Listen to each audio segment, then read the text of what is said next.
Jeff Fillion. Jerry. Yes. Et si bol.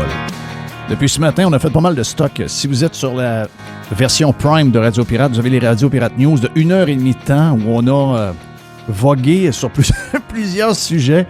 On a fait un beau tour aujourd'hui. Très beau tour. On a eu Joe Hamel qui est en feu. On a 50 minutes avec Joe sur la version Prime. On va vous offrir à peu près 25, 26, 27 minutes tantôt sur la version live pour les pirates cheap.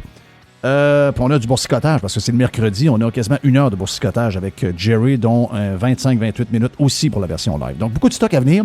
Et Yann et Frank sont stand-by. Les autres, on n'a pas encore fait la chose avec Yann et Frank, mais là, il faut faire le bout d'ouverture pour les gens qui sont dans les deux clans, dans les deux grandes familles de pirates. Et on voit un peu ce qui se passe. Juste vous dire que les bourses, on dirait que la gang de TVA Nouvelles ont jinxé les bourses. Hey, c'est le cataclysme, les bourses ouvrent en panique, alors qu'il n'y avait pas de panique du tout là, sur l'histoire qui s'en vient. C'est parce que ce sera à 4 heures. Les gens qui se demandent c'est à quelle heure l'histoire des tarifs. À quelle heure est l'histoire des tarifs. Donc, l'histoire des tarifs, c'est 4 heures aujourd'hui, donc après la fermeture des marchés. 4 heures où on va savoir qui sont les plus pas fins de la gang, parce que plus vous êtes pas fin, plus vous allez être tarifé. Et plus vous êtes amis avec les États-Unis, et plus vous allez être dans les bas taux de taxes, de tarifs, de taxes, on peut dire des taxes, tout simplement. Donc, c'est le sujet du jour. À l'heure où on se parle, les bourses sont comme flattes un peu, là, ça se promène rouge-vert. Donc, tout le monde est en attente devant les tarifs. Donc, on est stand-by pour aujourd'hui. On verra. Les gens vont sans doute paniquer, les Canadiens. Et les Canadiennes, surtout, sont très, très, très, très paniquées avec l'histoire de Trump. Donc, peu importe si c'est pas pire, si c'est moyen ou si c'est grave, j'imagine que la panique sera la même au Canada. Et ça va être arrangé beaucoup aussi par nos salauds de politiciens qui utilisent cette période de négociation pour se faire du capital politique, entre autres les libéraux, pour se faire réélire. Et je vous dirais pour Poilievre, pour me démontrer comment il a manqué de courage au cours des dernières semaines et des 2 derniers mois. Donc, ça sert probablement juste à ça. Au Québec, on va jouer encore la game, là, qu'on peut faire des affaires avec l'Allemagne, on peut faire des affaires avec l'Europe, etc., etc. On va essayer de vous bourrer. La réalité, on va le répéter. Donc, on va le répéter pour la xème fois. Si vous avez quelqu'un dans votre entourage qui pense que le Canada peut avoir le même niveau de vie sans les États-Unis, vous pouvez dire à cette personne-là que c'est un cave, OK?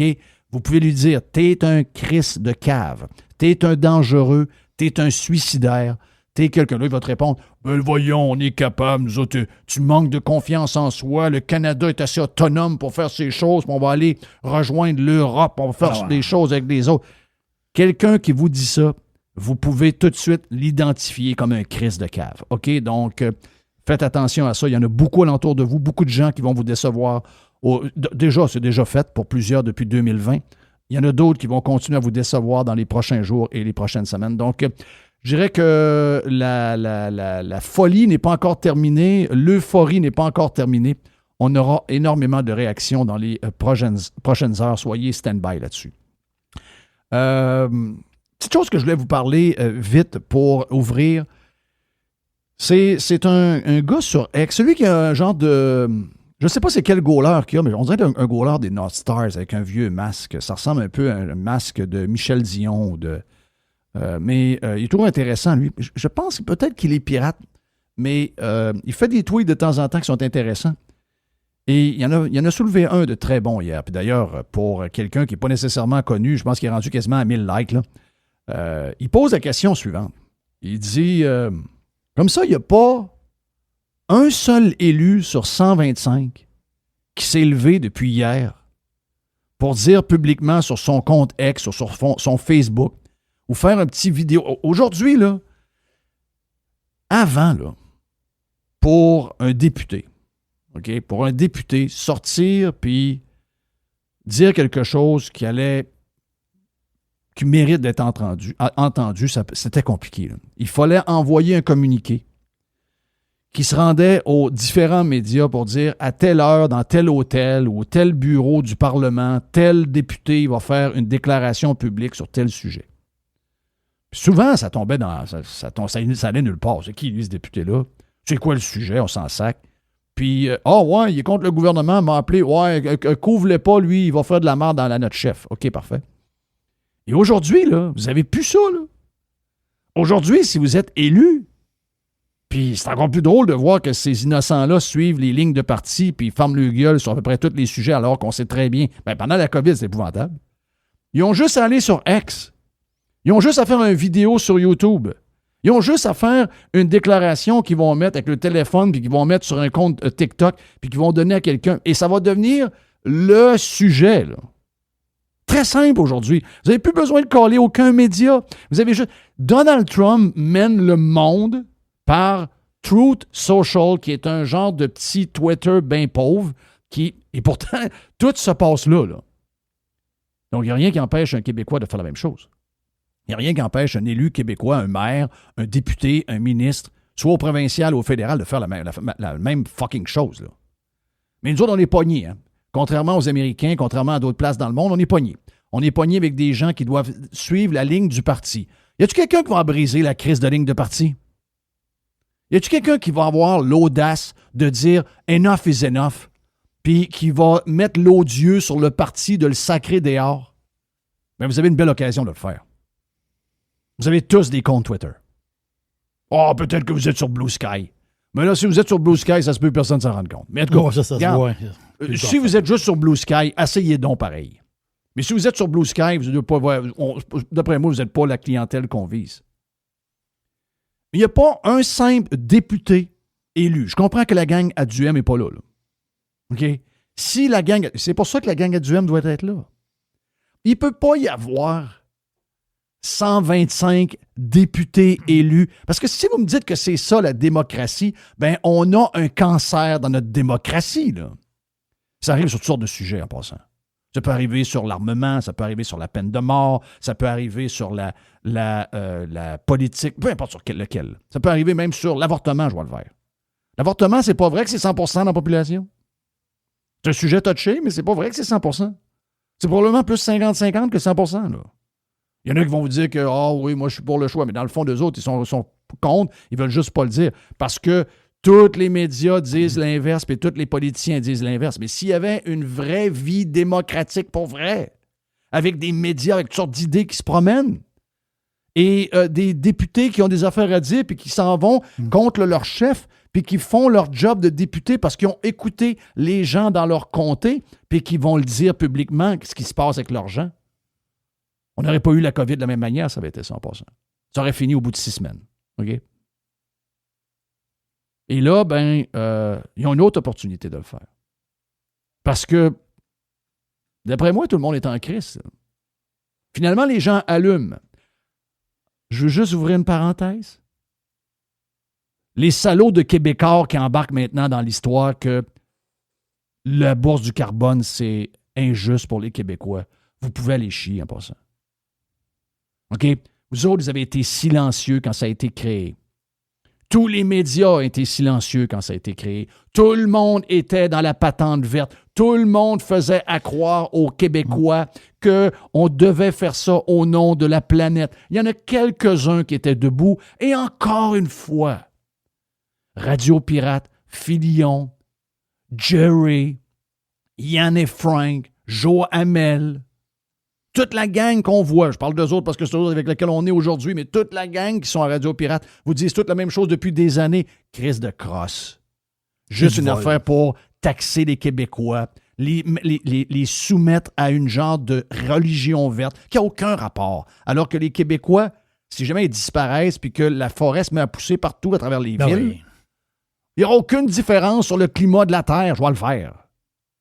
Donc, c'est juste une raison pour vous exploiter et vous rendre plus esclaves. Mais Québécois n'a pas dit un mot. Richard Martineau n'a pas dit un mot. Personne de Cube Radio a dit un mot. Personne qui écrit dans le journal a dit quoi que ce soit. Là, tout d'un coup, ils se font le défenseur du payeur de taxes et de celui qui met de l'essence dans son char.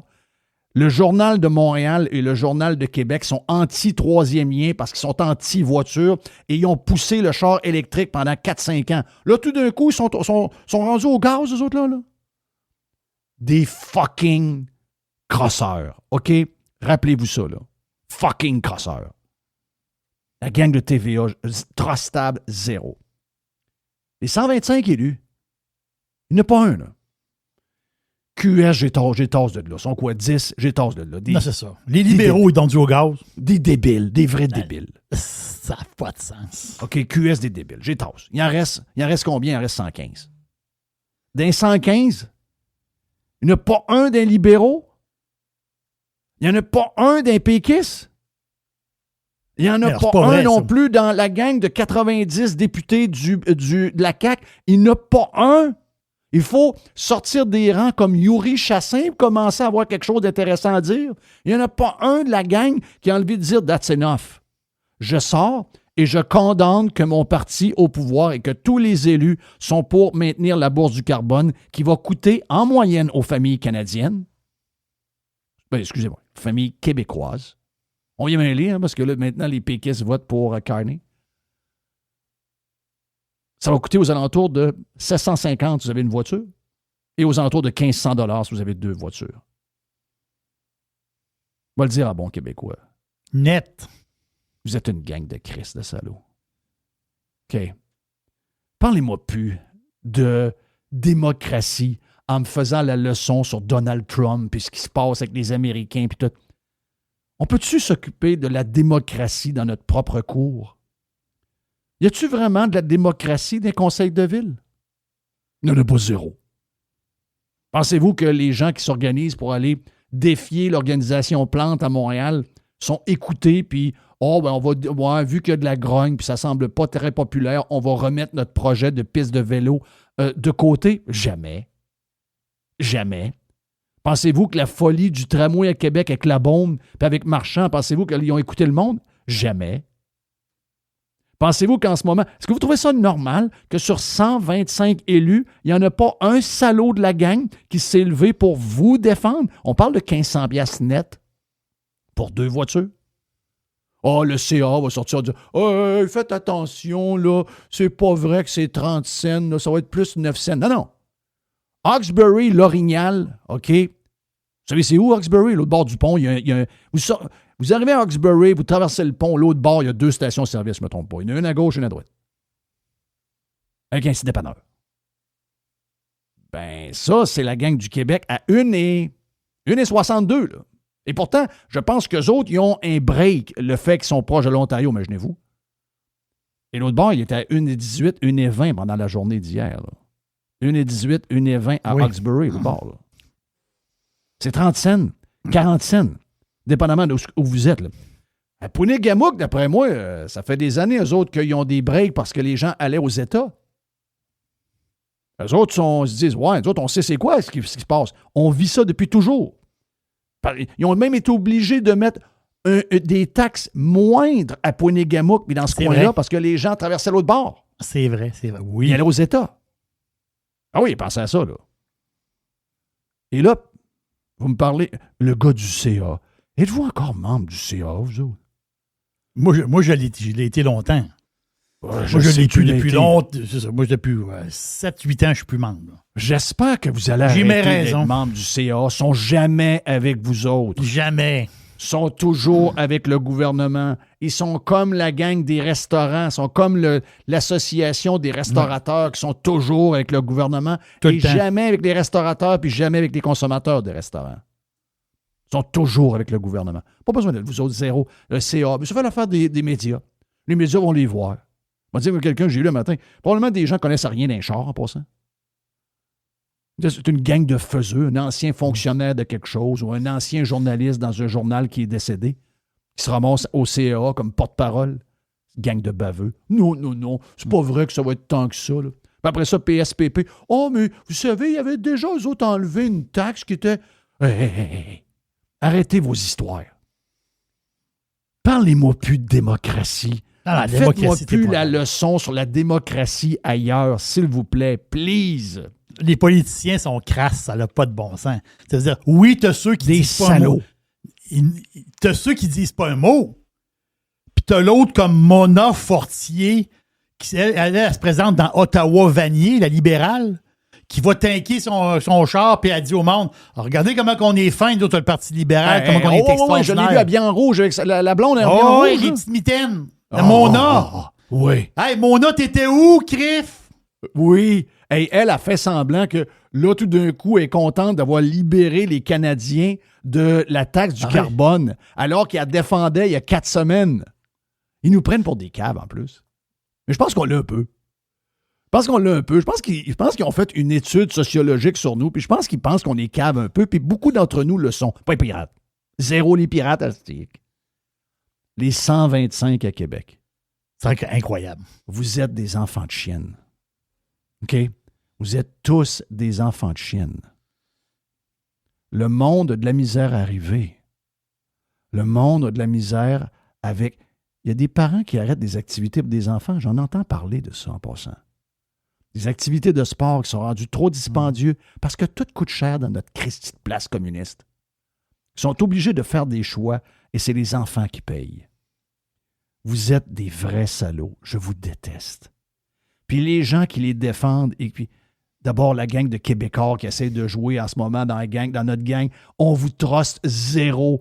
Toutes les autres, la gang de la presse, du Devoir, de Radio-Canada, de RDI, vous êtes aussi salauds qu'eux autres. D'ailleurs, c'est la même gang. Ils s'en vont d'un bord. Oh, on s'en va en politique. Oh, on retourne à Radio-Canada. Oh, on s'en retourne en politique. On vous connaît. Vous haït. On vous haït. Pas un seul. Il n'y a pas un Christ de caquiste qui ôte. Hey, tu vas perdre ta job anyway. Vous allez perdre votre job. Vous allez être remplacé par des gens qui vous ressemblent, des gens de péquistes, mais péquistes. Pas des caquistes péquistes, mais des péquistes péquistes. Tu vas perdre ta job anyway. Es-tu capable d'aller jaser avec ta femme et qu'elle te regarde dans les yeux et qu'elle te dise « Chérie, je t'aime, je te trouve courageux, je trouve que tu as des couilles. » Êtes-vous écœuré que votre femme, elle vous regarde de travers un peu en disant « Si, je pensais pas que j'avais une mopette de même comme chum. » Ou encore, une femme qui est à la CAQ comme députée ou ministre ou je ne sais pas trop quoi, qui se doit te demander comment ça se fait que ça fait à peu près 6 mois que son chum ne l'a pas collé. Est-ce qu'il trouve que tu n'as pas d'allure? Parce que tu n'es pas capable de tenir pour tes convictions, parce qu'il les connaît, tes convictions, puis il sait que tu te caches, puis il sait que tu fermes ta boîte parce que tu as peur des conséquences. Maudite gang de faibles. C'est pour ça que quand on aura une élection, la gang de Terrebonne a dormi au gaz, gang de Terrebonne. Gang de Terrebonne. Ils ont mis un péquiste, Terrebonne, hein, des vieux. Quand ça va être le cas dans le coin de Victo, entrez Éric Duhem là, plus sacrant, qui mette le bordel dans patente. Rentrez Éric Duhem. Ah ouais, mais Éric est pour la gestion de l'offre. M'en sac. 40 points sur 50, il est bullseye. 40 points sur 50 pour moi, 40 autres points sur 50 pour vous. On ne peut pas être unanime sur tous les points, mais ça va être une belle job qu'il va faire. Il va brasser la cage. Il va brasser les popoules là-dedans. La gang qui font le fin-fin. Hey, puis dans les solides, là, les caractères, là, ceux, les Guilbeault de ce monde, là, ça joue au tough, ça, là. Ça jouait au tough avec une patente de la police pendant la COVID. Les toughs, là, sont où les toughs là-dedans? Gang de faibles. Parlez-moi plus jamais de démocratie. Parlez-moi plus jamais de démocratie. Parlez-moi plus de Trump. Parlez-moi plus de rien sur l'histoire de la démocratie d'ailleurs. Parlez-moi plus de ça. OK? C'est une fausse démocratie. 95% des gens sont en crise de savoir qu'ils vont payer 1500 $ de plus dans l'année pour le pétrole. Et 125 députés sur 125 sont contre le 95%. Fuck la démocratie, les amis. Sérieux? Stand by. Boursicotage avec Jerry. Joe Hamel et Yann et Frank. Next. Pirate. Radiopirate.com. Next. JeffFillion.com. Oh. Il y a une petite boîte. Il y a une petite boîte. Et c'est la boîte de boursicotage, mon ami Jerry. Bing, bing, Mercredi, oui. Kev. La boîte de boursicotage. Boursicotage présenté par qui? Par NAIA, la North American Immigration Agency. L'équipe est extraordinaire? Non, c'est incroyable. Là. L'équipe est fantastique. Vous voulez faire de la business aux États-Unis? On en parle-tu des États-Unis présentement? C'est fou, là. C'est un rêve que vous avez de vivre aux États-Unis, d'avoir votre business, ou vous êtes un professionnel, puis vous voulez vivre aux États-Unis. Bien, pour avoir un visa pour soi-même ou un visa pour la famille, on passe par NAIA. Ils vont vous aider. Ils ont plein d'idées. Ils vont vous aider pour faire le move pour aller vivre aux États-Unis. Et oui, c'est accessible, justement. On parle d'argent parce que c'est un processus. C'est beaucoup moins cher que vous le pensez. Pirate à gonaia.com, puis ils vont vous répondre rapidement. J'ai entendu beaucoup parler de Newsmax. Oui, c'est ça. On l'a manqué. Regarde, qu'est-ce que tu veux? Personne ne s'attendait à ça. Là. Je veux dire, personne. Ben, on n'a même pas parlé de l'IPO. L'IPO. Je veux dire, moi, je l'ai vu, parce que moi, je check les IPO. Je l'ai vu, mais ça veut dire, c'était pas... je vais en parler, là. Tu sais, quand ils vont entrer en bourse. Toutes les chances que ça lève, c'est quoi, là? Tu sais, c'est quand même un poste de télévision. Je comprends que il est maintenant... Tu sais, c'est pas un poste qui est... Comment je peux pas dire? Je me reprends. C'est qu'il n'y a pas comme Fox News des deals avec les câbleaux distributeurs qui fait que sont limités avec leur application. Quoi que je dis ça, puis je pense que maintenant, il y a un genre de premium quand tu vas sur l'app, si tu veux l'avoir, parce qu'ils sont maintenant dans le câble avec les gros câbleaux distributeurs américains depuis quelques années, puis ça a changé un peu leur modèle d'affaires. Mais je veux dire, c'est quand même un poste de TV de nouvelles un peu traditionnel, style Fox News, mais encore plus conservateur. Donc, tu sais, démographiquement, c'est pas quelque chose qui... tu sais, on n'est pas en train de réinventer Netflix, mettons, là. C'est assez old school, là. Donc c'est dur à comprendre. C'est dur à comprendre, là. C'est plus hier que demain, là. Ben, c'est ça. En fait, qu'est-ce que tu veux? Les day traders sont dedans, comme je t'expliquais cette semaine. Mais tu peux aller jouer. Tu peux aller jouer dans le carré de sable si tu veux. Il n'y a aucun problème. Sauf que faut que tu fasses juste ça dans ta journée. Faut que tu surveilles. Parce que tu peux pas embarquer un 10 000 puis tu dis, ben là, je suis en train de travailler. Là, ton boss est en train de te parler. Là. Oublie ça. Là. Faut que tu aies la face dans l'écran. Puis là, c'est là que tu vas le trader peut-être 2-3 fois dans la journée. Puis tu vas essayer d'aller faire de l'argent là-dessus. Là. Regarde, ceux qui ont dormi avec hier soir, ben en ce moment, ils perdent 20 %. Fait que ces autres, là, ça donne un coup un matin. Là. Ça finit à 2,33 et 184 en pré-market. Oups, 183 en pré-market. Ils perdent 50 $. Là. Fait que, tu veux dire, c'est une grosse game, beaucoup de monde, beaucoup d'argent. Fait que si tu veux aller jouer là, faut que tu te prennes ta journée, puis tu te mets la face dans l'écran, comme un day trader, que c'est comme même ça marche. Il y a une petite nouvelle qui est sortie. Tu sais, c'est le Conference Board qui a sorti ça. Donc, on parle ici des États-Unis d'Amérique. C'est la première baisse de dépenses de consommation depuis très, très longtemps. Là. Depuis la fin COVID, c'est le premier trimestre, donc janvier, février, mars, où il y a une baisse de consommation, donc c'est 0,2. Ça paraît pas beaucoup, 0,2, mais c'est juste pour montrer une chose. C'est qu'en ce moment, les consommateurs américains sont un peu plus... C'est comme si les consommateurs ils levaient un drapeau. On lève un flag, les consommateurs sont un peu plus, plus prudents, on va le dire de même, et moins de dépenses discrétionnaires. Dépenses discrétionnaires, ça veut dire que c'est pas les... Tu as des dépenses qui sont essentielles. Le paquet de rouleaux de papier toilette, ça, c'est essentiel. Telle affaire, c'est essentiel. Du gaz dans ton char, c'est essentiel. Mais d'autres dépenses que non essentielles, bien, c'est là que ça tire la patte un peu plus. Mais c'est un petit signe que bon, c'est peut-être juste passager, mais c'est le premier trimestre, c'est ce qu'on calcule en trimestre, qui a une baisse aux États-Unis. Donc, c'est un petit flag des consommateurs qui ont envoyé ça. Ça, Là, on a une rumeur. Oh, on a une rumeur. Il y a des possibilités de petite récession. Là. On regarde un paquet de chiffres. Mm-hmm. Moi, j'ai comme un genre de petit listing sur X avec un paquet de gars d'économie puis qui se promènent là, avec des affaires de finances puis de bourse puis tout ce que tu dis, tout ce que tu veux. Là, puis il y a de plus en plus de flags. Là.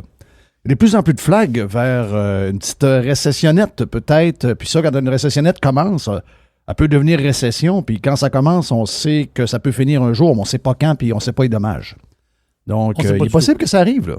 Et beaucoup de chiffres, beaucoup de flags d'allumés. Là.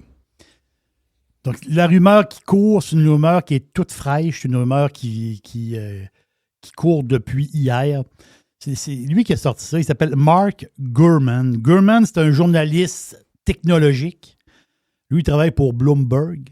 Je pense qu'il fait des textes aussi pour d'autres. Je ne sais pas trop quoi. Là. C'est un gars qui a toujours été bien placé, bien connecté dans le business, là, de tout ce qui s'appelle technologie, etc., etc.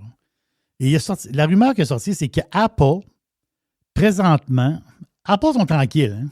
Je ne sais pas si tu comprends. Apple, là, on entend beaucoup parler d'Apple, mais je ne sais pas si vous vous rendez compte que depuis près 6 mois, Apple, pas beaucoup de monde qui parle du stock. Parce qu'il y a une espèce de stock un peu, un genre de blue chip. Il a monté, il a fait son haut. À un moment donné, il a fait son haut à Apple. C'est dans le coin de 2,50, c'est 2,60 son haut à vie.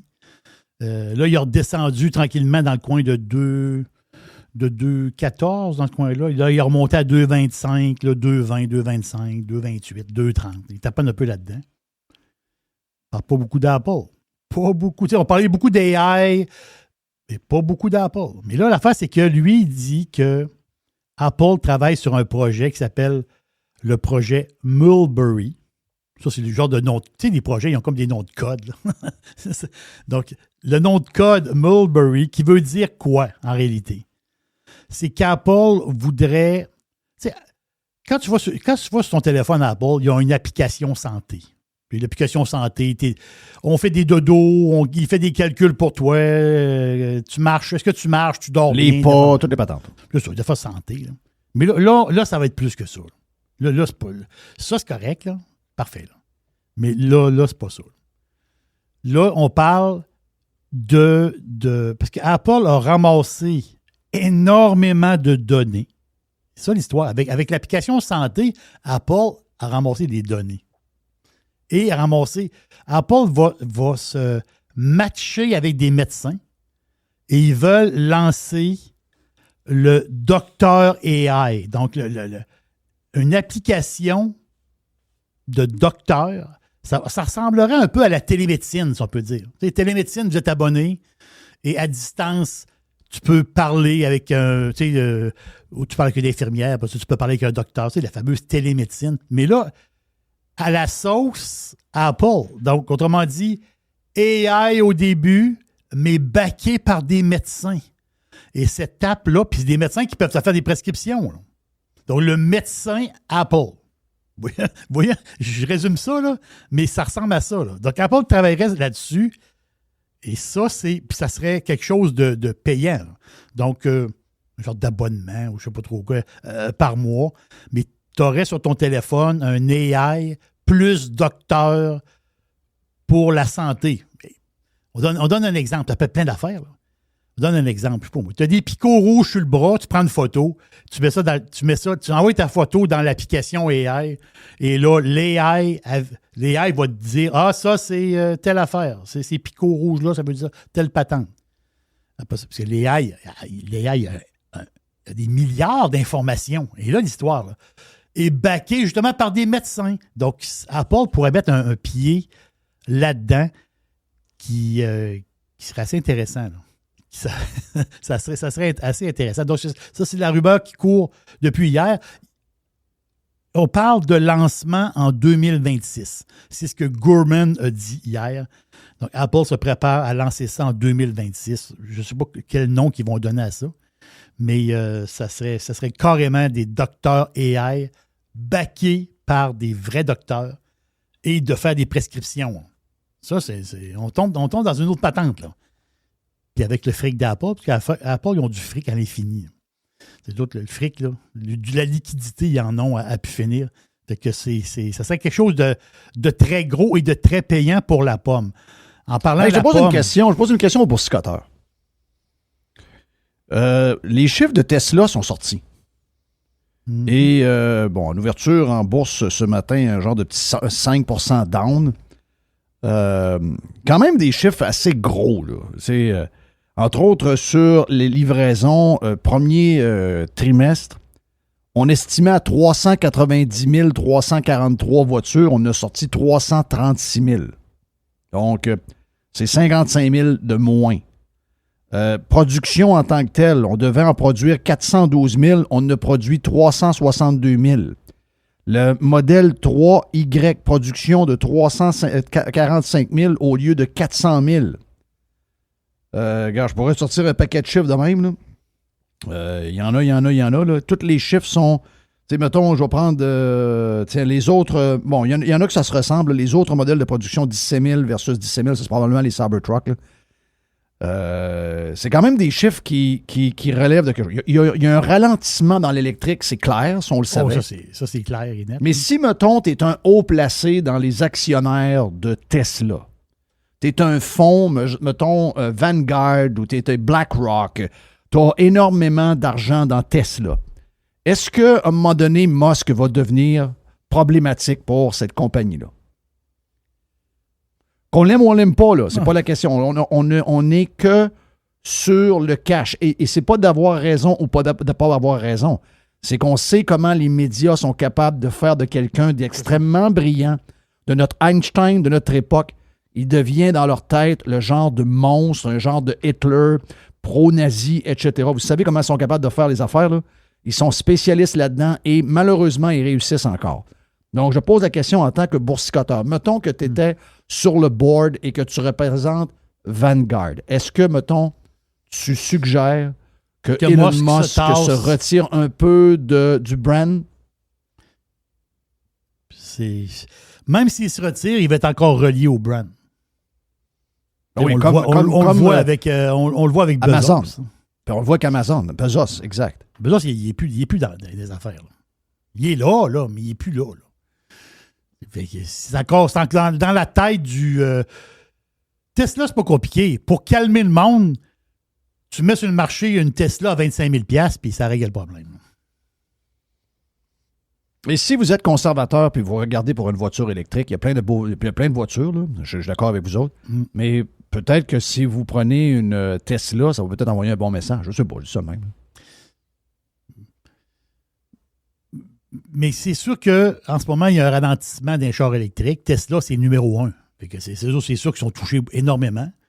Il y a peut-être un pourcentage de clientèle qui ont peut-être dit « Ah, moi, je ne veux pas avoir une Tesla parce que je veux pas que mon voisin vienne mettre de la peinture sur mon char. » Il y a cette espèce de peur-là. Mais moi, je pense que on regarde l'histoire avec une vision de Trump est au pouvoir depuis novembre. Il est élu depuis novembre. Puis le lien Tesla-méchant, c'est plus depuis janvier, février. Mais c'est juste là. Ça fait 3 mois. Là, ça fait 2 mois, 3 mois. C'est récent. Moi, je dis que Tesla arrive dans 6 mois, dans 1 an, avec un véhicule abordable électrique. T'as bien beau pas l'aimer. Là. À un moment donné. Est-ce que je peux te répondre, moi? Oui. C'est qui est derrière tout ça? Qui est derrière le grand succès de Tesla? C'est Musk? C'est Elon Musk. Ben moi, je suis le board. Je renierai jamais celui qui m'enrichit de même. Mais ça n'existe plus aujourd'hui, mais je serais comme ça. OK? Tu stand avec celui qui a montré la patente qui fait que tu es si riche aujourd'hui. La cancellation, il faut que tu envoies un message que enough is enough. Parce que la raison pourquoi le fond de leur compagnie est très, très soufflé en ce moment, il y a beaucoup de Tesla là-dedans. Peut-être qu'ils l'ont acheté pour pas cher. Ils l'ont acheté en cours de route, mais finalement, ils sont encore très positifs dans le patente. Regarde, tu stands avec le gars qui t'a amené là. Je sais que ça n'existe plus dans le monde d'aujourd'hui, ce genre de fidélité-là. Mais moi, si j'étais sur le board, c'est ça que je ferais. Mais j'imagine que tout ce qui se passe dans la vraie vie par rapport à ce qui se dit à Radio Pirate et ce qu'on dit, nous, c'est probablement toujours l'inverse qui arrive à ce niveau-là. Là. Très facile de canceller puis de flusher comme si rien n'était. Quelle époque de fou, quelle époque de fou. On parle d'un des plus grands, là. Oui, parce que le marché chinois, par rapport pour Tesla, je pense pas que les Chinois, eux autres, achètent pas de Tesla ou, mettons, les ventes diminuent en Chine. C'est pas à cause d'Elon Musk puis une patente d'anti-américanisme. C'est une question que le showroom à côté, ben, il y a une voiture bid, elle est moins chère, puis elle fait le job. Et là, l'histoire aussi. On dit le commerce, c'est le commerce. Là. Ça, c'est plus notre histoire à nous autres, un peu amplifiée ici au Canada, parce qu'ici, au Canada, on est un peu débile, et aussi quelques places en Europe, un peu débile. Ben, aux États-Unis, ça a l'air d'être un groupe organisé qui payait des acteurs, là, puis je pense qu'on va avoir le nom de... C'est vraiment une affaire organisée. Là. On a l'impression que c'était organique, puis c'était du monde normal, là, mais ça n'était pas, là.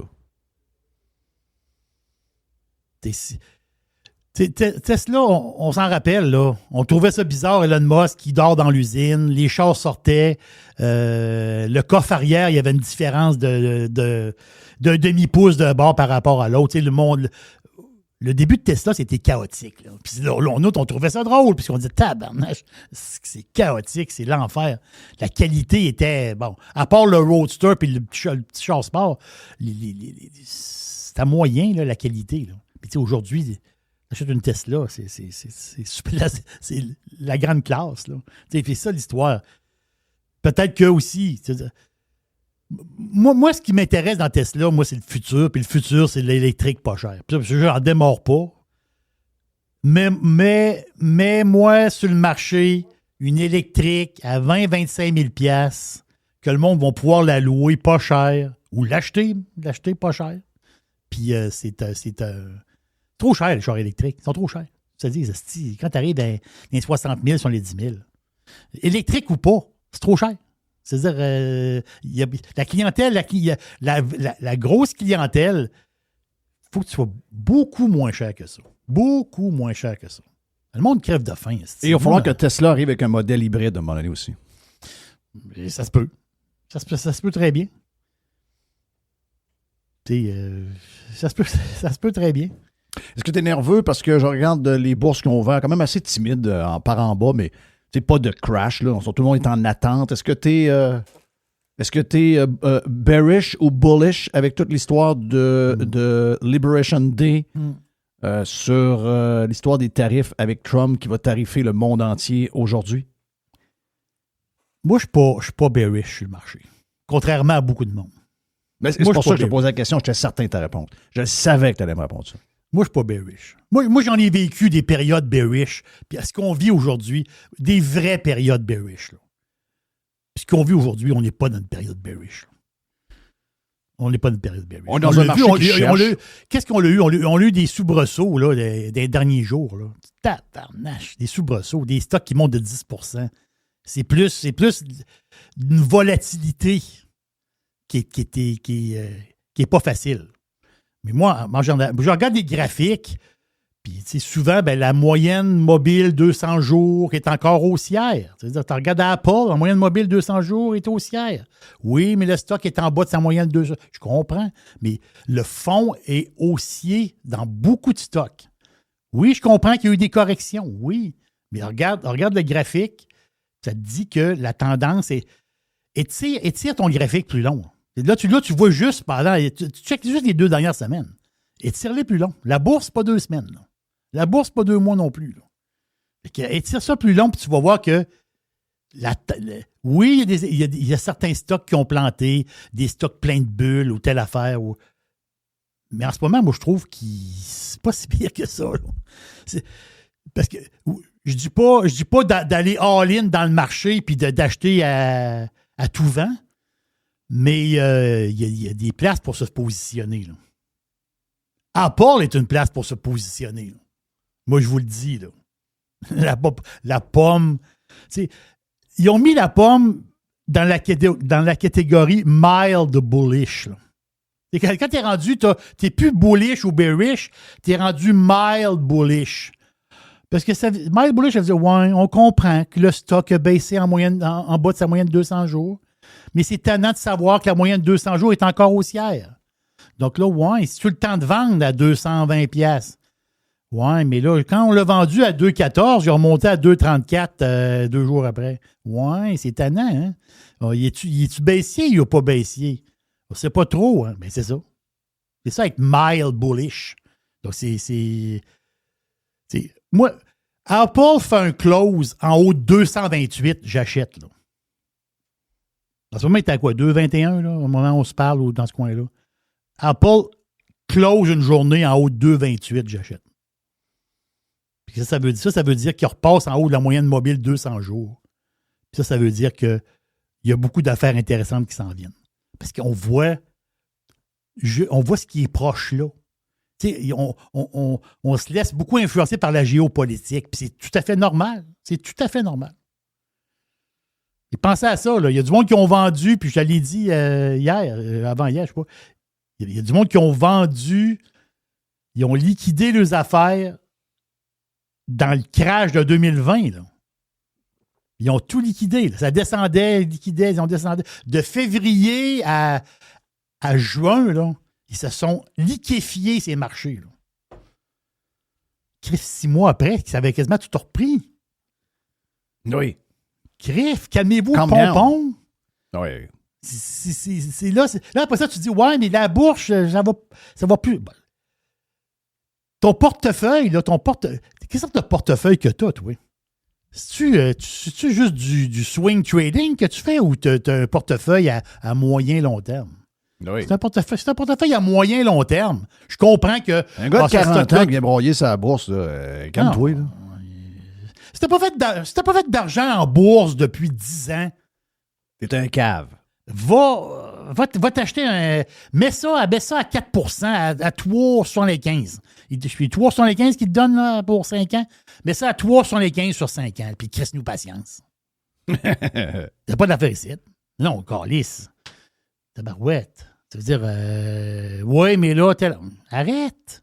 C'est-à-dire, là, t'es dans le high, t'es dans le high, t'es dans le high, t'es dans le high, t'es dans le high. Là, tu go Apple. Il y a des gens qui mettent de l'argent en bourse qui aimeraient ça que la bourse monte mois après mois de après mois, après mois, après mois. Oui, là. Oui. Il y a des périodes. Mais regarde ça entre 95 aujourd'hui, là, puis on est parti de 3 000 sur le Dow Jones, puis on est rendu à 43 000. Oui. À travers ça, il y a eu des crashs pas pires. Là. Oui. Puis la bourse, c'est pas juste des montées et des descentes. Il y a des bouts de plate. Les bouts de plate, là, c'est que, mettons, je sais pas moi, t'es dans Apple, là, puis pendant 6 mois, il varie entre 175 puis 185. Là. Ben moi, je donne beaucoup de bouts de plate en ce moment. Avec là, tu vas dire, c'est bon, ben plate, la bourse. Ouais, puis là, Criff, si tu dis, ça fait. Je suis embarqué sur le marché au mois d'août 2023. Puis je me ramasse quasiment au mois de mai 2024, puis ça a taponné, puis on me sent qu'il ne se passe pas grand-chose. Bien, c'est ça, la bourse. Il y a des bouts qui ne se passent pas grand-chose dans ce qui était dedans. C'est pas juste des montées et des descentes. Il y a des bouts de plates. Est-ce qu'on sait l'heure de l'annonce? Bon, c'est pas Trump, c'est pas genre avoir une schedule bien, là. Mais est-ce qu'on sait un peu l'heure où ils vont annoncer les tarifs? Est-ce que tout le monde attend? Écoutez, faut que je le dise, là, parce que ça va évoluer dans la journée. Là. Ceux qui écoutent le podcast de Boursicotage a été fait tôt ce matin à l'ouverture des marchés. Donc, peut-être que vous écoutez à 12h15, peut-être que vous écoutez à 2h et déjà vous avez tout, puis là, la bourse, ça soit stagné ou a perdu 1000 points. Là. C'est possible que tout ça soit arrivé. Mais est-ce qu'on avait une idée où Trump va le faire comme il le fait toujours, puis il va arriver, ben là, regarde, je parle à cette heure-là, puis finalement, on n'a pas de schedule vraiment, on n'a pas de timing. J'ai pas vu de timing nulle part. Non, ça, je pense pas. Je pense que ça va être fait à la Trump. Ça va être fait à la Trump. Juste un petit mot sur la pomme. Je suis une affaire. C'est qu'il y a il y a le prochain iPhone. Là. Tu vas dire, ouais, le prochain iPhone. Ouais, mais il y a des affaires intéressantes là-dedans. Il y a des affaires le fun là-dedans. C'est que. Pas encore Apple, une meilleure caméra seulement. Là. Non, mais oui, bien fait, c'est qu'il le prochain, l'iPhone 17, OK? Il va y avoir le 17 Pro, là, comme un 17 Pro, pas tant de choses. Okay? Comme il y a présentement, là, mais en 17, mais il va y avoir le iPhone Air. Oh, nouveau modèle ici, là. Le iPhone Air ultra mince, encore plus mince que le téléphone qui est là. Beaucoup plus mince que votre téléphone qui est là. Et c'est intéressant. La face, c'est que la puce, c'est le bout qui est intéressant. La puce de 2 nanomètres, la fameuse puce, la nouvelle puce 2 nanomètres, parce que Taiwan Semiconductor, ils ont des clients. Okay? TSMC, là, c'est un des plus gros au monde. Là. Taiwan Semiconductor, un de leurs gros clients, c'est Apple. Et c'est Apple qui va avoir les premiers, la nouvelle puce 2 nanomètres. Ça veut dire, cette puce-là, elle a une chose de particulier. Okay? C'est que c'est la consommation d'énergie pour faire rouler le téléphone et aussi faire rouler l'AI. Parce que l'AI sur le téléphone, ça prend beaucoup de power. Mais cette puce-là, on parle d'une consommation qui réduit du tiers. Donc, notre batterie de téléphone va être beaucoup plus efficace pour l'énergie du téléphone en tant que tel et pour faire rouler l'AI sur le téléphone. Donc l'histoire de dire l'AI va prendre beaucoup de courant, si je peux dire, du téléphone, oui, mais pas avec cette nouvelle puce-là qui va être sur l'iPhone 17, le gros modèle. Là. Pas le 17 régulier, mais le 17 gros modèle et aussi sur le iPhone Air Ultra Thin. Donc ça, c'est le modèle qui va sortir l'automne prochain ou dans ce coin-là. Boursicotage présenté par qui? Par NAIA, la North American Immigration Agency. L'équipe est extraordinaire? Non, c'est incroyable. Là. L'équipe est fantastique.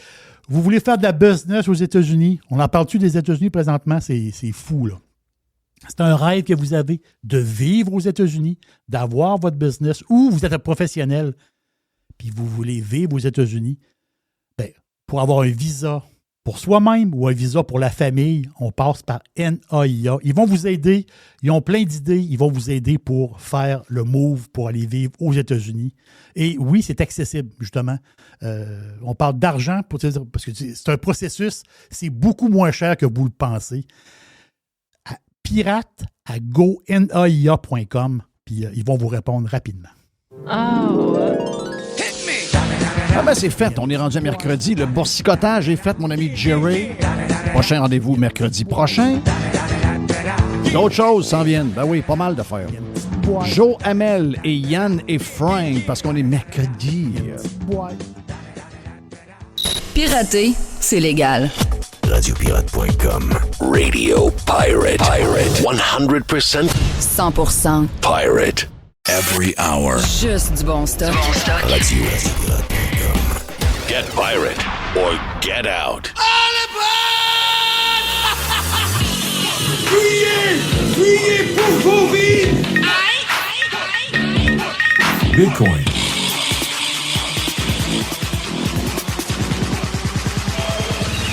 Drill, baby, drill, right? Drill, baby.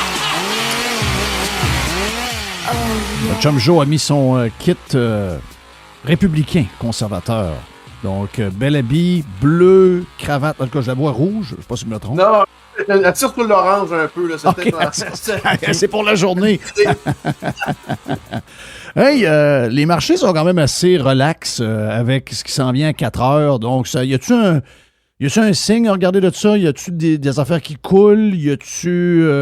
parce que là, habituellement, il y a comme de la volatilité quand il y a une attente de même. Qu'est-ce que tu vois de ça en ce moment pour les tarifs de 4 heures après-midi? Ben, écoute, les marchés sont quand même corrigés pas mal dans les derniers jours. Là. Il y a eu des bons replis. Donc, je pense que les marchés sont plus en mode attente à l'heure actuelle. L'or continue de bien faire. Tu vois, on est à plus de 3125 $ canadiens. US, on doit être pas loin de 4500 $ l'once. Là. Mm-hmm. C'est assez démentiel là, pour les producteurs canadiens. Ils impriment littéralement de l'argent. Non, ben, je pense que là, les marchés sont en mode attente. On va voir exactement là.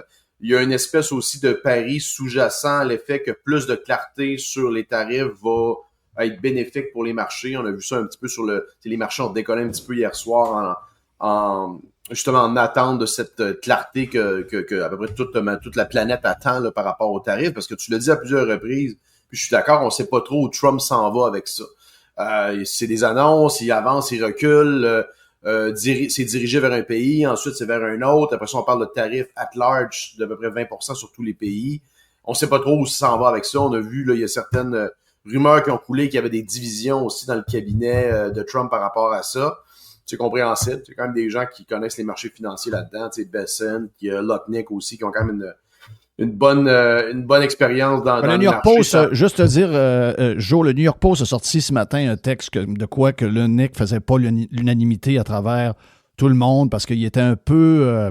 tu sais, c'est un gars qui s'en va à la TV, il fait des annonces, pas trop... On dirait qu'il lance des ballons juste pour checker plus que d'autres choses, joue un peu avec les marchés. C'est un gars quand même assez intelligent, là, mais c'est un gars qui, de par son style, fait pas l'unanimité même alentour de Trump. Ouais, mais tu sais, le secrétaire du commerce, normalement, c'est quelqu'un, pas dire d'assez beige, mais c'est pas quelqu'un généralement qui fait des surprises. Là, donc, tu sais, c'est très prévisible. C'est un département assez, c'est un département assez, comment je te dirais, administratif, procédural. Là, tu sais, c'est les règles du commerce, etc. Donc, lui, il est assez, il est très, très volubile, disons. Tu as vu son style.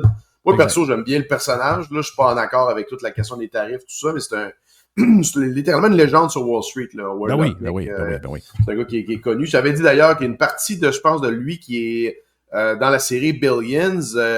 Bobby Axelrod, c'est en partie Steve Cohen et Howard Lutnick. Une partie de l'histoire, c'est l'histoire de Howard Lutnick. Fait que tu vois que c'est quand même assez légendaire comme background. Donc, écoute, à suivre. À l'heure actuelle, on est plus en mode, je te dirais, tout le monde se regarde, c'est une espèce de Mexican stand-off là, sur les marchés, on va voir, mais du moins, le marché semble se replier dans l'or à l'heure actuelle. Le dollar US, tu vois, replié un petit peu aussi.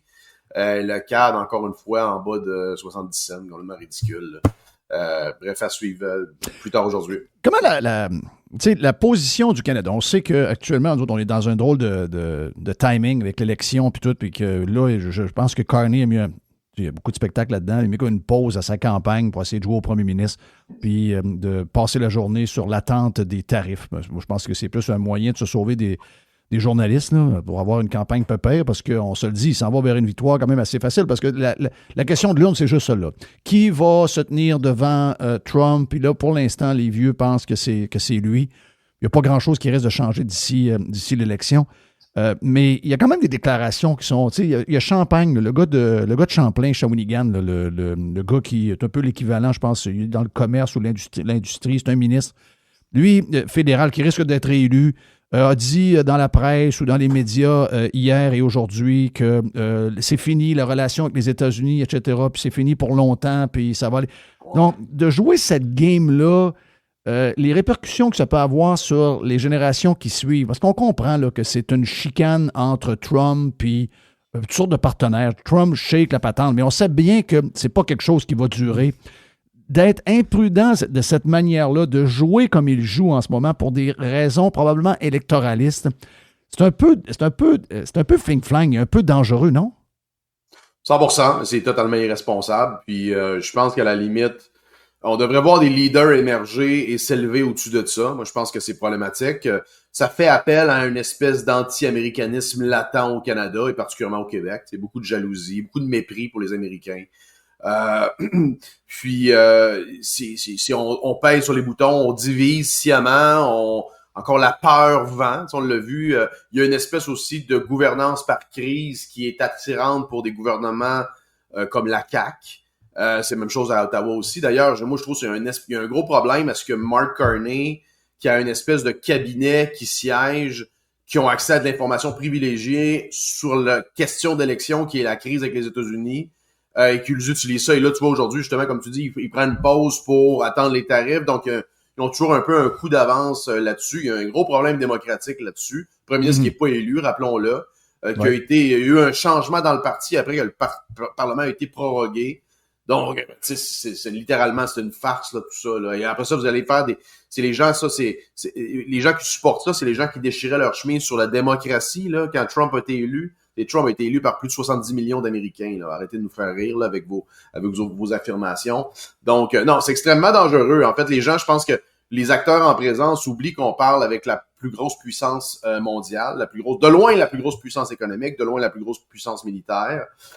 Et cette rhétorique-là, on l'a vu d'ailleurs, ça commence à ça commence à se répercuter dans les sondages américains. Tu as vu que il y a de plus en plus d'Américains qui commencent à avoir une vision antagonistique du Canada, ce qui n'était pas le cas avant. Tu sais, les gens rien à foutre du Canada. C'était pas vu que ça a toujours été vu un peu comme le petit frère en Amérique du Nord où personne n'avait rien contre les Canadiens. Or, cette rhétorique maintenant anti-américaine, mais on commence à avoir des répercussions de l'autre côté.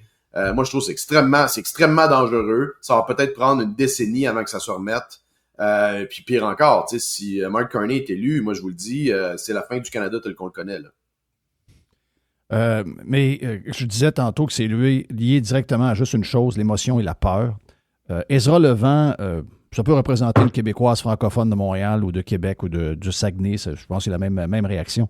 Je vais faire entendre, je trouve que ce bout-là est tellement représentatif de ce qui se passe, puis en même temps, c'est un peu freakant parce que j'essaie de m'imaginer que ces gens-là, qui sont les sages de notre société, donc les personnes les plus âgées, qui sont maintenant assez confortables, qui ont eu des maisons à des prix vraiment incroyables pour l'argent qu'ils faisaient à l'époque, qui ont eu quand même une retraite pas si mal, qui ont profité de marchés qui ont explosé et de l'économie capitaliste. 40 ans de bull market.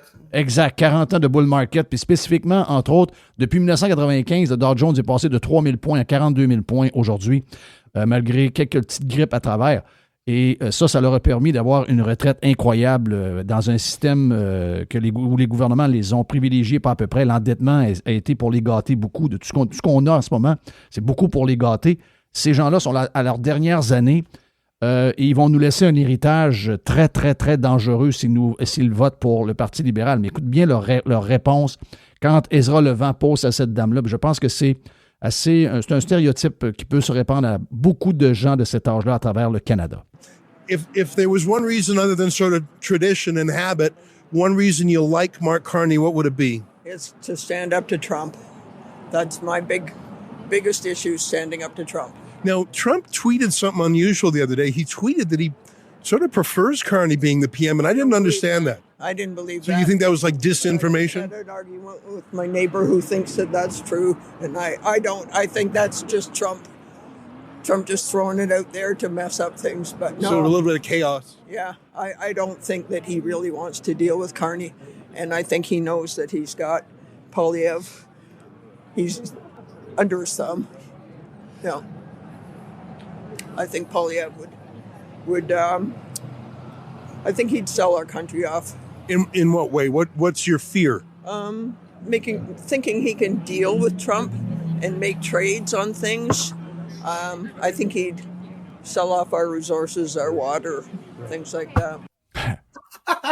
On va vendre notre eau. Ouais. L'eau, elle vaut combien? Non, mais genre, je peux l'acheter combien, l'eau? Oui.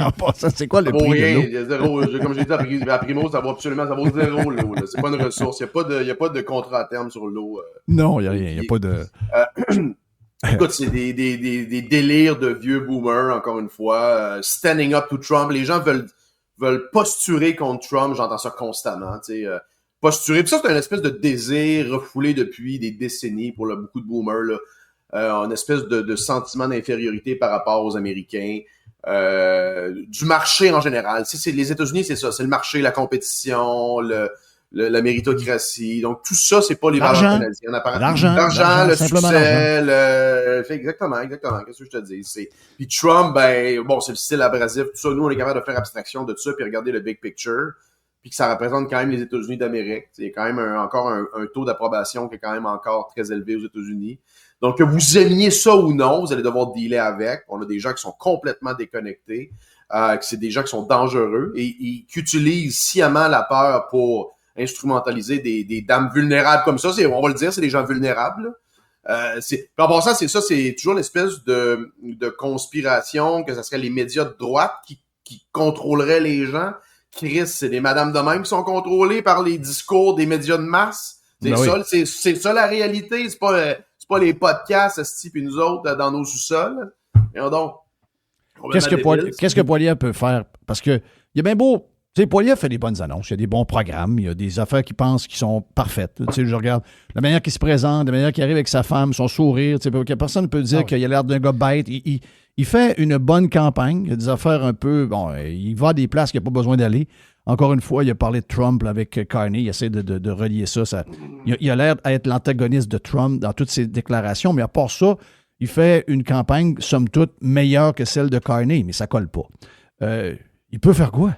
D'après moi, les carottes sont cuites pour lui. Là. Écoute, fallait, je pense, c'est parti sur le mauvais pied. Moi, je double la mise là-dessus. Je pense qu'il aurait dû désamorcer la bombe Trump dès le départ. Toute la droite dans tout l'Occident le fait. Tu as vu Nigel Farage est allé à Mar-a-Lago, Milley, tous ces leaders émergents-là. Puis Nigel Farage va dépasser les conservateurs. Là. C'est probablement peut-être le prochain premier ministre en Angleterre. Il y a un réalignement des cartes. Moi, je pense que les conservateurs se basent trop sur des focus groups déconnectés.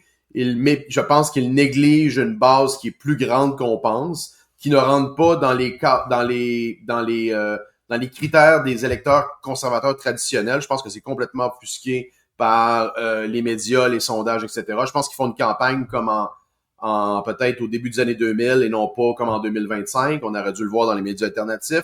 Tu peux pas gagner si t'as pas le support uni de tous les médias, incluant le nôtre. Là, on n'est pas un média, je veux dire, tu comprends ce que je veux dire? Tous les plateformes incluant la nôtre, tu peux pas gagner. Et c'est particulièrement visible au Québec. Moi, je suis particulièrement outré de savoir que c'est pratiquement une campagne qui est dirigée par la CAQ, alors que c'est en totale contradiction avec la base initiale de Pierre Poilievre. Je veux dire, Pierre Poilievre, ça a été un des premiers qui a soutenu probablement le mouvement des camionneurs. Tout ça, c'est les gens qui regardaient toute la base au Québec.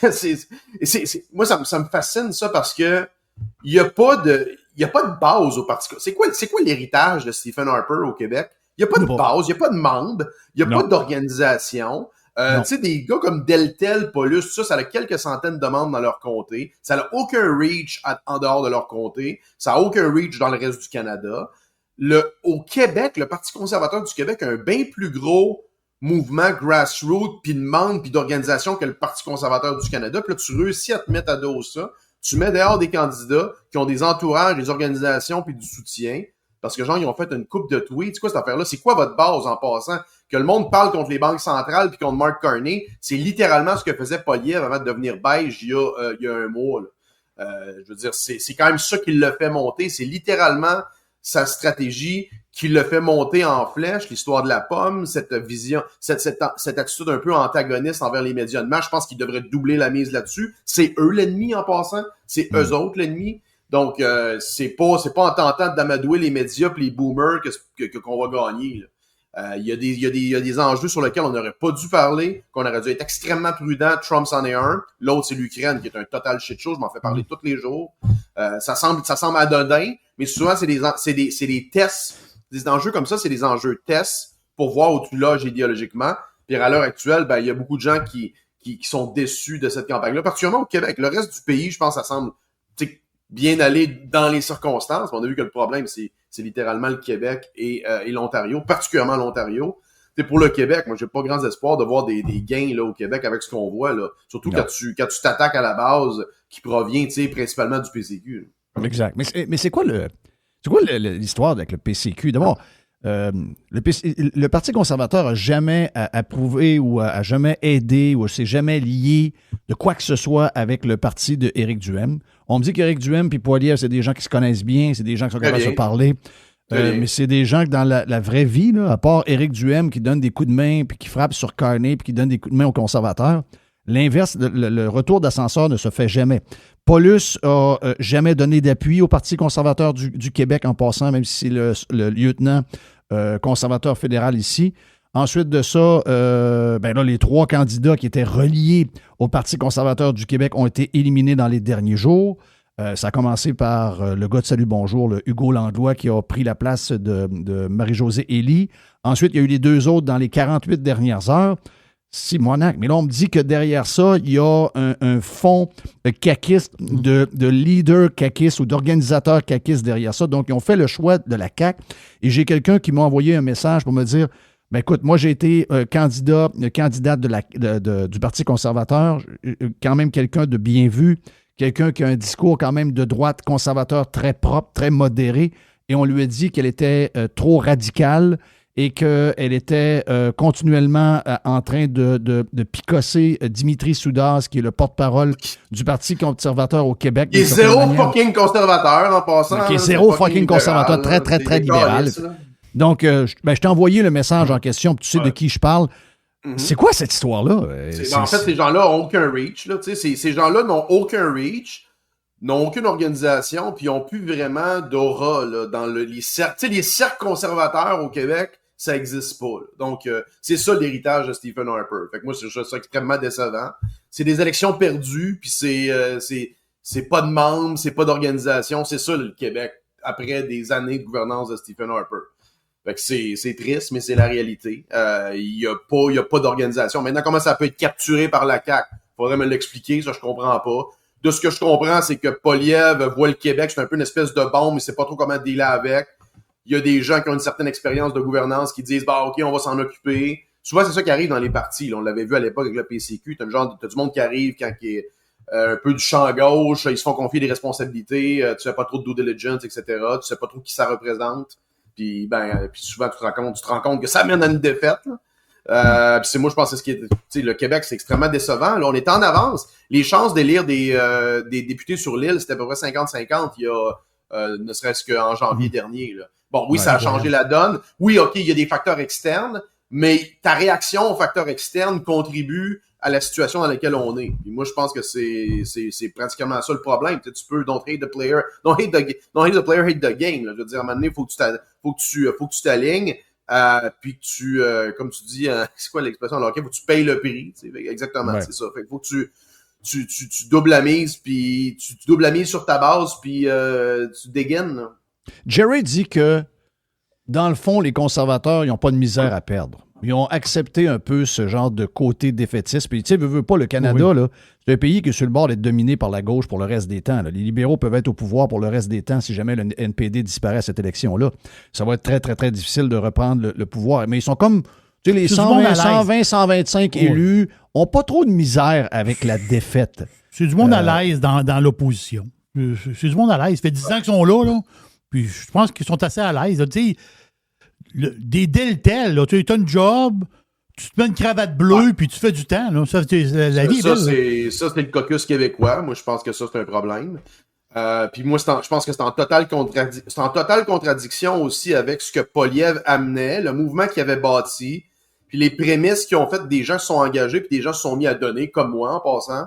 Et puis ça l'a fédéré du monde, je pense, ça poussait dans la bonne direction. Puis qu'il y a peut-être des gens qui ralentissent le train puis le peloton dans le milieu parce qu'eux veulent rester députés ou qui sont amis des médias.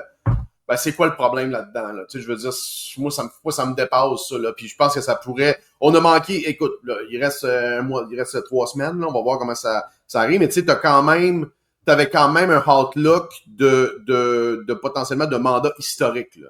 T'avais tous les catégories d'âge ou presque qui votaient conservateurs, dont les jeunes, ce qui est jamais arrivé. Là, t'as quand même un clivage. Là, t'as quand même un clivage générationnel, puis tu choisis les boomers.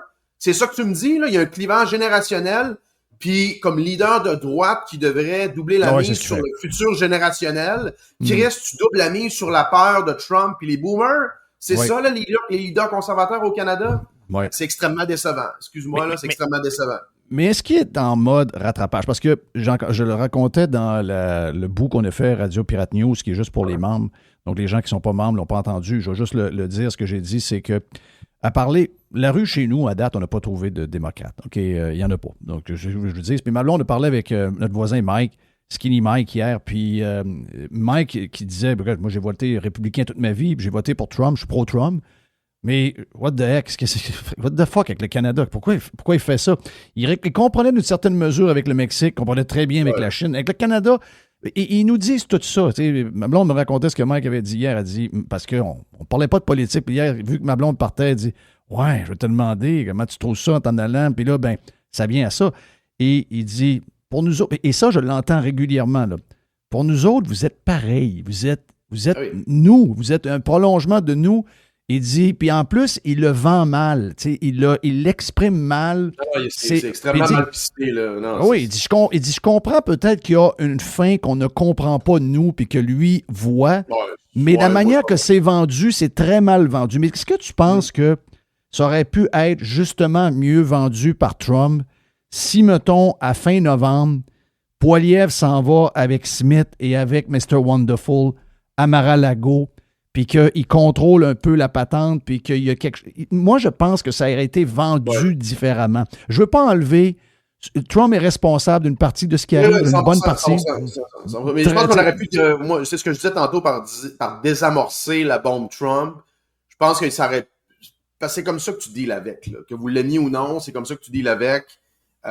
Puis, je pense que son attitude envers Carney, c'est dû au fait qu'il n'a jamais entendu Carney l'attaquer directement, alors que c'est pas le cas de Poilievre, c'était pas le cas de Trudeau, qui l'a backstabé à plusieurs reprises. Et le fait qu'il soit conservateur et qu'il ne soutienne pas Trump, alors que, et c'est vrai, il y a une bonne partie... Là, les médias tentent de wedger là-dessus. Ah, mais il y a des conservateurs qui veulent se distancer de Trump, il y en a qui sont plus proches. Ben, en réalité, une bonne partie de l'électorat est d'accord avec une grande partie de l'agenda qui a fait élire Trump. Outre les tarifs, là, la fin du DEI, drill baby drill, définancer les universités débiles avec le nombre de passages à la douane, pas à la douane, mais à la frontière mexicaine, c'est incroyable. C'est 95 ou 96% de moins qu'au même mois l'année passée. Ça, la job est faite, là. Le Doge, là, c'est un précédent historique pour les partis de droite. Oui. Que vous, mais j'aime pas Elon Musk qui est pas élu. Fuck you. Ils vont aller chercher presque 1 trillion en plusieurs dizaines, voire centaines de milliards en économie, en éliminant des pans complets de l'État. Ça, c'est le volet de la révolution Ron Paul que j'adore dans cette partie de cette nouvelle mouture du MAGA, là. Ça, c'est extrêmement positif. Ils vont trouver quelqu'un qui a volé 400 000 numéros d'assurance sociale pour sortir des chèques pour des gens qui n'existent pas, qui n'existent plus. Ça, c'est dans l'État fédéral. Je t'écoutais hier sur le municipal avec Stéphane Lachance. Stéphane Lachance est tellement bon. J'écoutais hier. Je dis, dans un monde normal, j'ai écrit dans notre chat, je dis, dans un monde normal, ce gars-là serait élu tellement facilement. Là. Ben oui. Il s'exprime tellement bien, connaît ses dossiers, se présente bien. Moi, j'aime beaucoup Stéphane. J'espère qu'il va être élu. Je vais te dire la même réponse, m'a donné la même réponse que Jerry t'a faite dans le channel dans lequel on jase. Le monde normal avec un bonhomme sourire. Il n'existe plus, on dirait. Exactement. C'est ça. Imaginez, il disait, il dit les pieds sur le pouf, tu peux aller chercher 100 millions d'une ville comme Québec. Imagine maintenant Montréal, imagine dans toutes les pans de gouvernement, fait que ça, c'est une chose. Donc, ça a été démontré, moi, j'aime beaucoup ce discours-là, que l'inflation est créée par les déficits gouvernementaux répétés et les déficits sont créés par des agences débiles, comme on voit, qui sont exposées quotidiennement par d'autres. Et ça devrait être repris par tous les partis conservateurs du monde. Et non, on le fait pas parce que c'est Trump et tout ça. Puis je pense que Trump le voit, ça, que les conservateurs canadiens sont comme un peu entre deux chaises. Faut pas trop s'identifier. Puis il y a une partie de l'antagoniste qui est peut-être due à cette réticence-là de s'afficher. Moi, je pense que c'est une erreur. Puis au final, cette inertie-là va peut-être vous coûter l'élection. Oui, alors qu'il y a plein d'autres qui ont doublé la mise. Regarde Farage, regarde Millet, etc., etc. C'est ça la nouvelle voie, là. C'est ça la nouvelle voie. Donc, y a-tu un espoir pour Poilievre? Je pose la question en voulant dire, est-ce que tu disais tantôt, il reste à peu près un mois de campagne. Parce que, tu sais, c'est vraiment juste un point, là. Ils ont comme dit, puis pourtant, nous autres, on trouve qu'il s'est peinturé dans le coin avec Trump, puis Trump le démontre. Mais les gens, les boomers, les madames, entre autres, sont certains que... Puis quelqu'un m'a dit ça, un pirate, cette semaine, il dit, ma femme a un salon de coiffure. Les madames, peu importe la couleur des cheveux, ils ont à peu près tous le même âge. Ils ont 60, 65, 70. Ils disent toutes la même affaire. Poilievre, c'est Trump. Okay. Comment? Regarde, alors que ça ne l'est pas. Non, mais si ça c'est réglé, Jeff, ça va probablement pas changer. Moi, je l'ai dit dès le début, j'ai dit la frange que vous avez perdue au PCC, qui était purement une opposition à Trudeau, elle ne reviendra pas. Fait que tu peux pas perdre à la fois ces gens-là puis ta base, OK? Il y a un échantillon, il y a un groupe d'électeurs là-dedans sur lequel tu as le contrôle avec ton discours, c'est ta base. Fait que la seule chose que tu peux contrôler, c'est t'assurer que ta base reste puis qu'elle grandisse un peu puis que ces gens-là fédèrent. Puis que peut-être que Carney se plante au fil d'arrivée ou pas loin avant, puis que je sais pas pour quelle raison. Parce que là, on parle peut-être même plus de gouvernement majoritaire. Là. On est rendu peut-être minoritaire, ce qui est un scandale en soi, parce qu'on avait presque 250 sièges il y a 4 mois. Donc c'est ça. Donc tu doubles la mise sur ta base, tu sais, il y a c'est des bonnes propositions. Regarde. Éliminer le gain en capital si tu réinvestis dans tes gains dans les actions canadiennes. bon, c'est en quelque sorte protectionniste. Moi, j'enlèverais le gain capital au complet, genre fuck off au-dessus. D'ailleurs, c'est ça, c'est la solution au tarif, c'est moins de tarifs. C'est d'être plus compétitif. C'est d'enlever des lois débiles comme la loi 96. Je comprends pas qu'un parti conservateur, puis un gars comme Poilievre. Poilievre ne peut pas être d'accord. Je veux dire, j'y ai parlé une couple de fois, je l'ai rencontré. Je veux dire, ce gars-là peut pas être d'accord avec la loi 96. Je veux dire, c'est une police politique qui débarque d'un bureau. Puis je vois le monde défendre ça sur Twitter, mais à quel point il faut être crétin pour défendre une loi de même. Ah, mais ça défend le français. Fuck off, ça défend zéro le français. Ça fait juste faire chier les entrepreneurs, puis ça exacerbe la fuite des capitaux du Canada. Il y a des départements complets du Québec, pardon. Il y a des départements complets de grandes entreprises qui décident d'aller ailleurs de Montréal à partir du moment qu'ils dépassent 24 employés. Ils déménagent ça ailleurs pour pas avoir à dealer avec vos règles débiles. Pas parce qu'ils veulent pas parler en français, parce qu'il y a des polices, il y a une police politique qui débarque dans les bureaux qui fouille les cellulaires et les ordinateurs. Oh, regarde. Vous pensez que ça va finir comment chez Morgan Stanley qui a 1000 employés dans le campus à côté de chez nous? Eux autres, ils développent le back-office pour tout le trading puis tous les marchés des capitaux de Londres et New York. Tu penses-tu qu'ils vont envoyer des courriels en bilingue, en français et en anglais? Voyons donc. Pensez pas que Simon Jolin Barrette va changer les méthodes de fonctionnement de Morgan Stanley, le sacrement. Voyons donc. C'est quoi cette affaire-là? Là? C'est pas sérieux, ça, là? Plus de jours, plus de thérapie en gang sur la version Prime de Radio Pirate.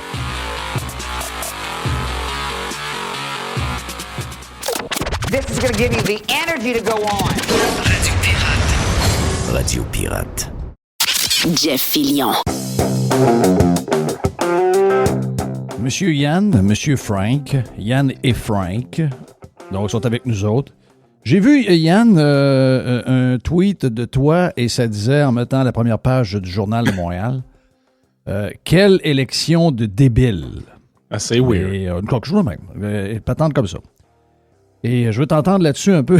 Je veux t'entendre sur qu'est-ce que tu vois de débile là-dedans parce que ça semble être juste un point qui va faire la différence, c'est qui a l'air de celui qui est le plus anti-Trump entre Poilievre et Carney. Le reste, là, il n'y a rien qui colle. Il n'y a rien. C'est bien beau mettre Carney comme étant le pire monstre du WEF. Regarde, tout ce que vous voulez mettre sur lui, il n'y a rien qui colle actuellement. Là. Donc, c'est un peu basic comme élection, en fait. C'est très, sur cette question-là, très sanguin. Il n'y a rien de très logique derrière ça. Sur cette question-là, Poilievre est complètement fourré parce que ça fait au-dessus de 3 ans qu'on l'accuse ou qu'on crée le narratif que c'est mini-Trump. Oui. Avant la crise, je déteste utiliser ce mot-là, mais on est dans une élection de crise. Avant la crise, ça lui servait bien d'être désigné comme mini-Trump parce que le croqueur de pommes, le style, c'est ça qu'on voulait. Il y avait des affinités, il y avait une façon de répondre aux journalistes qui lui servait bien. Tu sais, puis c'est correct. C'était correct à ce moment-là d'être comme un peu du côté de Trump dans le même sens du spectacle, des choses comme ça, les slogans, et ainsi de suite. Mais ce que Trump a réveillé, c'est un patriotisme canadien un peu niaiseux, mais il l'a réveillé pareil. Le sentiment anti-Trump, ça fait que par défaut, Poilievre il est fourré. Parce que lui, il est tagué Trump. C'est lui mini-Trump. Tu sais, je veux dire, il n'y a rien qui peut marcher. Le parallèle que Frank a sorti dans notre partie Patreon aujourd'hui, je l'ai tellement trouvé bon, puis je vais le laisser l'expliquer parce que c'est son idée. Là. Le parallèle qu'il fait avec Éric Zemmour, la guerre en Ukraine, est vraiment, vraiment bon, honnêtement. Oui, c'est ça. C'est ce que je disais, en gros, c'est que Poilievre, pourquoi, puis les conservateurs, pourquoi ils sont fourrés, c'est qu'à la dernière minute, comme ça, on change les paramètres de l'élection. Je disais, l'exemple parfait de ça, c'est, je pense que c'est octobre 2021, vous pouvez retrouver ça. Il y a un sondage qui sort en politique française, donc il y a des élections présidentielles 2022, on s'en rappelle. Octobre 2021, sort un sondage, on nous dit Zemmour serait au 2e tour face à Macron. Jerry, tu dois sûrement t'en rappeler de cette affaire-là. Puis là, tu sais, gros shakeage. Marine Le Pen se ferait shifter par Éric Zemmour. Puis là, lui, il réussissait comme autour de sa candidature à rallier autant comme des républicains que des gens du Rassemblement national, puis faire la grosse coalition de droite. Là. Puis là, on disait, puis dans le contexte français, c'est énorme. Là, on disait qu'il arriverait à la fin du premier tour avec 17-18 %. S'il y a 10 candidats, c'est énorme, là, si tu as 18 % devant Macron à comme 22-23 dans ces eaux-là. Juste derrière Macron, puis on disait ça va s'enligner pour être un deuxième tour Macron-Zemmour. Ah, je me rappelle très bien. Ça, c'est en octobre 2021. Oui, c'est passé quoi? Là? J'ai un trou de mémoire. Il s'est passé que lui, Zemmour, puis ça, aujourd'hui, on a de la misère à penser à ça, mais avant l'invasion de l'Ukraine, il y avait beaucoup de gens qui disaient il faut améliorer nos relations avec les Russes. Oui. On avait fait de la place aux Russes dans le G8. On avait créé le G8 pour les inclure dans le G7. Même Macron avait signé une entente avec Poutine de lutte au terrorisme au Moyen-Orient. Ça aussi, vous pouvez retrouver ces articles de journaux-là de Macron qui dit les Russes sont nos alliés dans la lutte contre ISIS. Et les Russes étaient vus par plusieurs. Beaucoup de gens disaient il faut se méfier, ils sont dangereux, puis la Crimée, puis tout ça. Mais officiellement, plusieurs personnes tenaient comme discours, et c'était le discours de Zemmour, que les Russes sont plus nos amis que les terroristes musulmans. En gros, lui, c'était ça sa ligne. Il disait les Russes sont nos alliés dans la lutte au terrorisme, dans la protection d'Israël, puis tout ça contre les pays arabes. Ça, c'est un moment où est-ce que tu as toutes sortes de personnes dans les médias, comme Nicolas Vidal, comme Alexis Poulain, qui ont un certain succès médiatique avec des RT France, avec des Sputnik ou des trucs comme ça. C'était respectable à cette époque-là. Ouais. Que là, arrive février 2022, les tanks russes qui commencent à passer à la frontière ukrainienne, et là, ça a été la dégringolade. Parce que là, l'élection française n'est pas devenue base et pas restée sur les idées et les programmes de chacun. Elle a été parasitée par qui sera le plus pro-ukrainien de la gang. Et tu comprends qu'avec son discours de rapprochement avec Poutine, il était fourré. Là. Il était fourré. Pourquoi? Parce que s'il change son discours et il dit OK, viva Ukraine, slava Ukraine. Tout le monde va le traiter de two-face, puis il est mort. Il est passé de vu comme face à Macron au deuxième tour à finir à 7 %. Il a fini, je pense, 4e derrière il a fini 4e ou 5e à l'élection présidentielle. Puis, c'était une élection de crise. Puis c'est ça qu'on est en train de vivre au Canada présentement. Puis cette crise-là est entièrement artificielle. On a créé l'histoire du 51e État, personne n'y a cru. Les tarifs sont réellement en même temps. C'est extrêmement flou. Puis, je veux dire, les deux ont à peu près le même discours, mais c'est qu'on est tellement dans une crise anti-Trump que les Canadiens ne se voient pas être capables de voter pour mini-Trump. Parce que ça l'avait été imprégné dans l'image médiatique avant la campagne. Pierre Poilievre était mini-Trump. Puis ça, écoute, on le savait, on lisait des textes de la presse il y a 2 ans, il y a 3 ans. Tu avais un article de journal qui était construit pour démoniser Donald Trump, puis à tous ces articles-là, on pluguait à quelque part Éric Duhaime, on pluguait à quelque part Pierre Poilievre.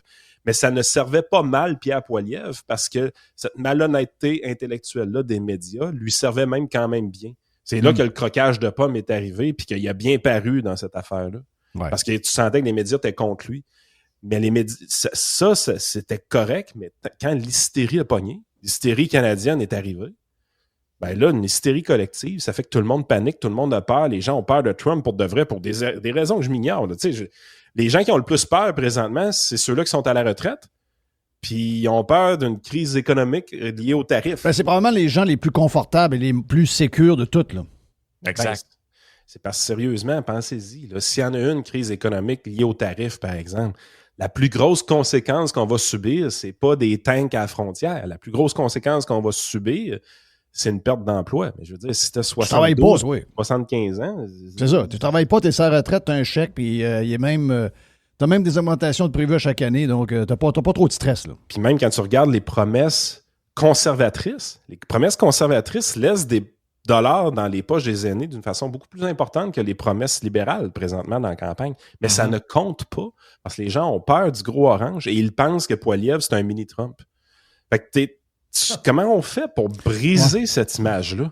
Ben oui. Puis lui, il est pris entre l'arbre et l'écorce là-dedans. Comme tu disais, c'est un catch-22 parce que d'un côté, tu as la masse de gens qui est peut-être, je sais pas, 60% de la population, 50% de la population, qui le voit et disait, lui, c'est Mini-Trump, si tu penses que je vais voter pour Mini-Trump, puis tu as sa base à lui qui pose les pancartes puis qui a besoin d'être motivé, qu'à chaque fois qu'il tape sur Trump, ils sont comme, bon, si encore, moi, si ça fait pas, je m'en vais avec Bernier.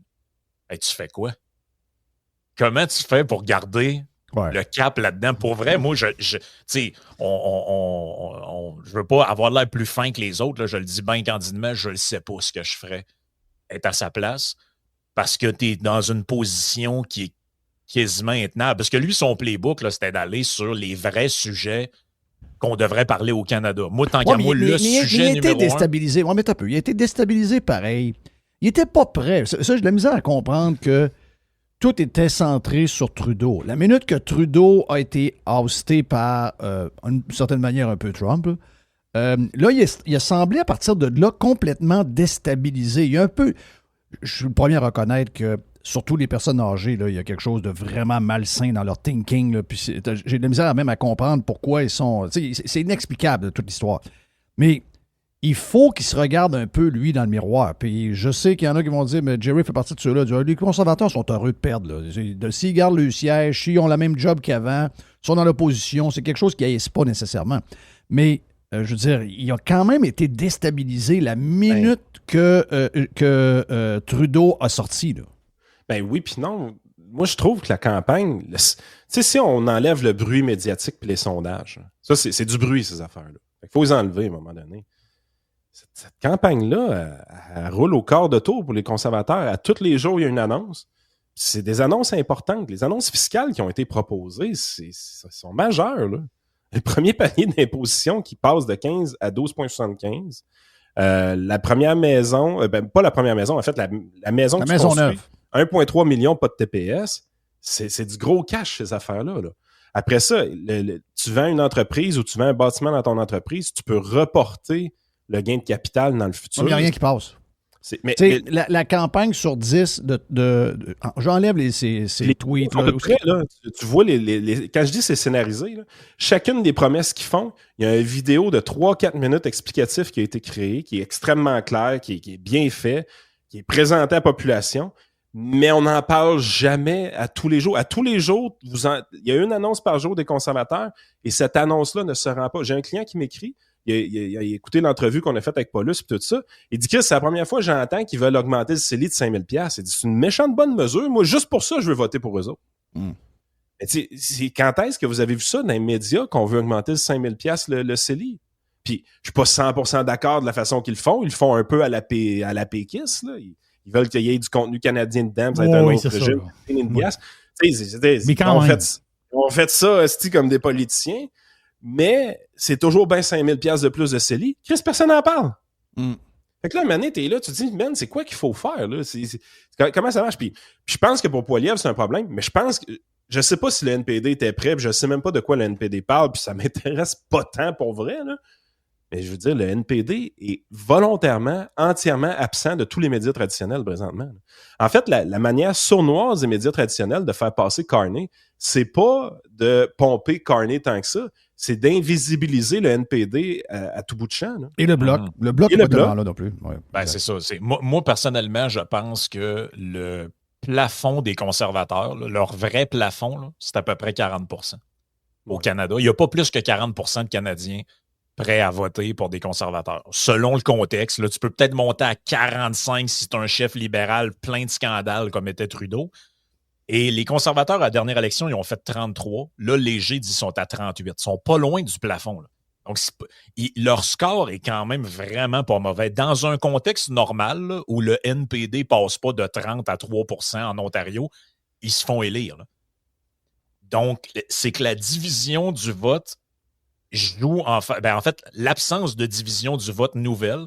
Donc, au Québec, les bloquistes qui s'en vont avec Carney, puis en Ontario, le NPD qui est ravagé, permet aux libéraux de monter dans les 40 avancés. Et ça risque de lui coûter le pouvoir. Mais si vous regardez l'élection de 2021, les conservateurs ont gagné le vote populaire et étant en bonne position pour l'emporter à 33%. Ils sont à 38%.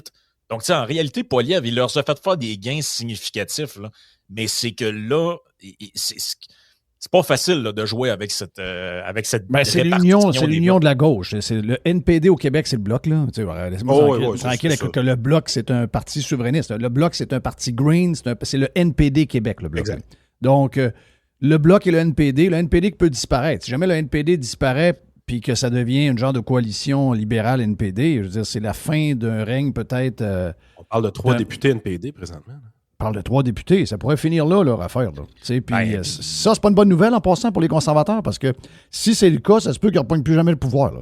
Ben non, mais tu sais, mettons, si on ramène ça au Québec, là, imaginons qu'on fait élire des députés du PCQ, puis à chaque fois qu'il y a une motion, ils votent pareil comme la CAQ ou pareil comme le PQ, puis à chaque fois qu'il y a une politique, ils supportent le gouvernement. À un moment donné, tu te dirais, ben, Chris, tant qu'à voter pour le PCQ, je vais voter pour la CAQ ou le PQ. Ils servent juste à comme faire valoir de l'autre parti. Fait que je pense que le message à retenir des partis d'opposition, là, s'il y a peut-être un peu de raison qu'on peut trouver là-dedans, c'est à un moment donné, si tu votais pour le NPD, tu te dis, ben, ils ont voté toute la même affaire avec les libéraux. Tant qu'à voter pour le petit frère m'a voté pour le grand frère. C'est comme absurde. Dans le fond, ton vote NPD, c'est un vote libéral, dans les faits. Fait que si tu veux pas voir de Poilievre, tu t'en vas avec les libéraux. Là. Fait que eux, c'est vraiment la grosse leçon à retenir des dernières années, c'est d'avoir à ce point-là pompé le gouvernement quand tu es un parti d'opposition. Ça ne peut mener qu'à ta perte. Là.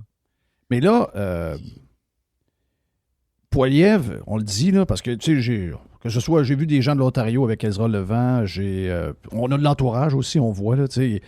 Les bloquistes sont prêts à aller voter libéral. Il y a un transfert assez direct. Mais c'est pas fait, ça. Ça, c'est pas fait. Oh! Écoute, tes Québécois essayent fort pour que ce soit pas fait.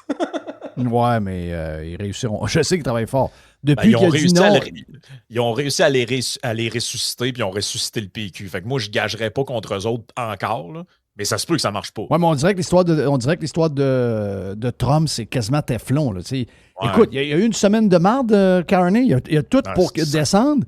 Il y a tout pour descendre. Là. Surtout au Québec. Il y a tout pour descendre, puis c'est très solide. Ben, c'est très mauvais. Mais oublie pas une affaire. La plupart des élections, nous autres, on est des geeks. Hein? C'est toujours le piège du geek, là, on va se le dire. On pense que les gens suivent ça. Si tu regardes, si tu fouilles un peu dans le sondage de Léger, tu vas voir que le vote le plus mou présentement, c'est le vote libéral. Là. C'est le vote qui est le moins sécuritaire. Là. Puis la plupart, l'électeur moyen, en fait, l'électeur médian, prend sa décision le soir du débat. Moi, je suis persuadé que Yves-François Blanchette va pulvériser Carney le soir du débat. OK. Je pense pas que les conservateurs vont monter. Ouais, mais les gens, les gens, ils font pas. Ils savent que même si. Ils ont dit, le bonhomme. Il l'a dit, le bonhomme, dans la place de vieux Jerry. À Victo. Il l'a dit, le gars. Il a dit à Yves-François Blanchette. Il a dit d'en face. Je t'aime. Tu dis des bonnes affaires. Tu parles bien. J'ai voté pour toi. J'ai voté tout le temps pour toi, mais là, je voterai pas pour toi.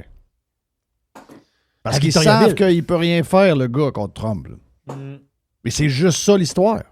Non, parce que Carney ne peut rien faire non plus. Mais je sais que Carney peut. Mais je ne sais pas d'où ça vient, l'histoire. Comment ils ont créé ça. Je ne sais même pas d'où ça part. À ce moment-là, je sais que c'est l'hystérie. Je sais. C'est COVID 2.0 encore. Puis ça, c'est dangereux en sacrement pour le futur. J'ai bien hâte qu'ils partent. Sérieux, là, les boomers, j'ai bien hâte qu'ils partent. Faites beaucoup, beaucoup, beaucoup de ravages.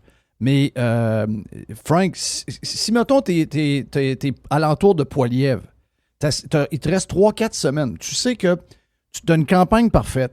Tu as des bonnes images. Tu es souriant. Ta femme est belle. Tes enfants sont beaux.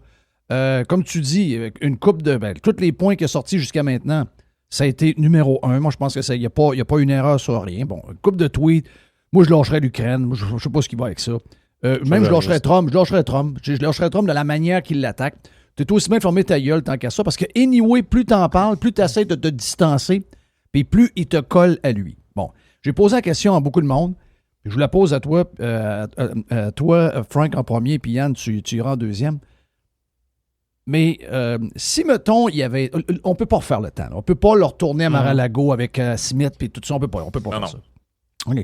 On ne peut pas faire ça. Mais il y a certainement quelque chose à vendre parce que, tu sais, ce que je vois, là, la différence entre le Canada et les États-Unis au niveau des trades puis tout, là, c'est pas une grosse affaire. C'est pas une grosse chicane tant que ça. C'est des petites affaires qui seraient. Tu sais, tu t'en vas pas à guerre avec ça, là. C'est des niaiseries, là. OK? Tu t'en vas pas à guerre. Puis si ça te coûte une patente de gestion de l'offre, ben ça coûtera une patente de gestion de l'offre. Puis Chris, on s'arrangera avec les fermiers après.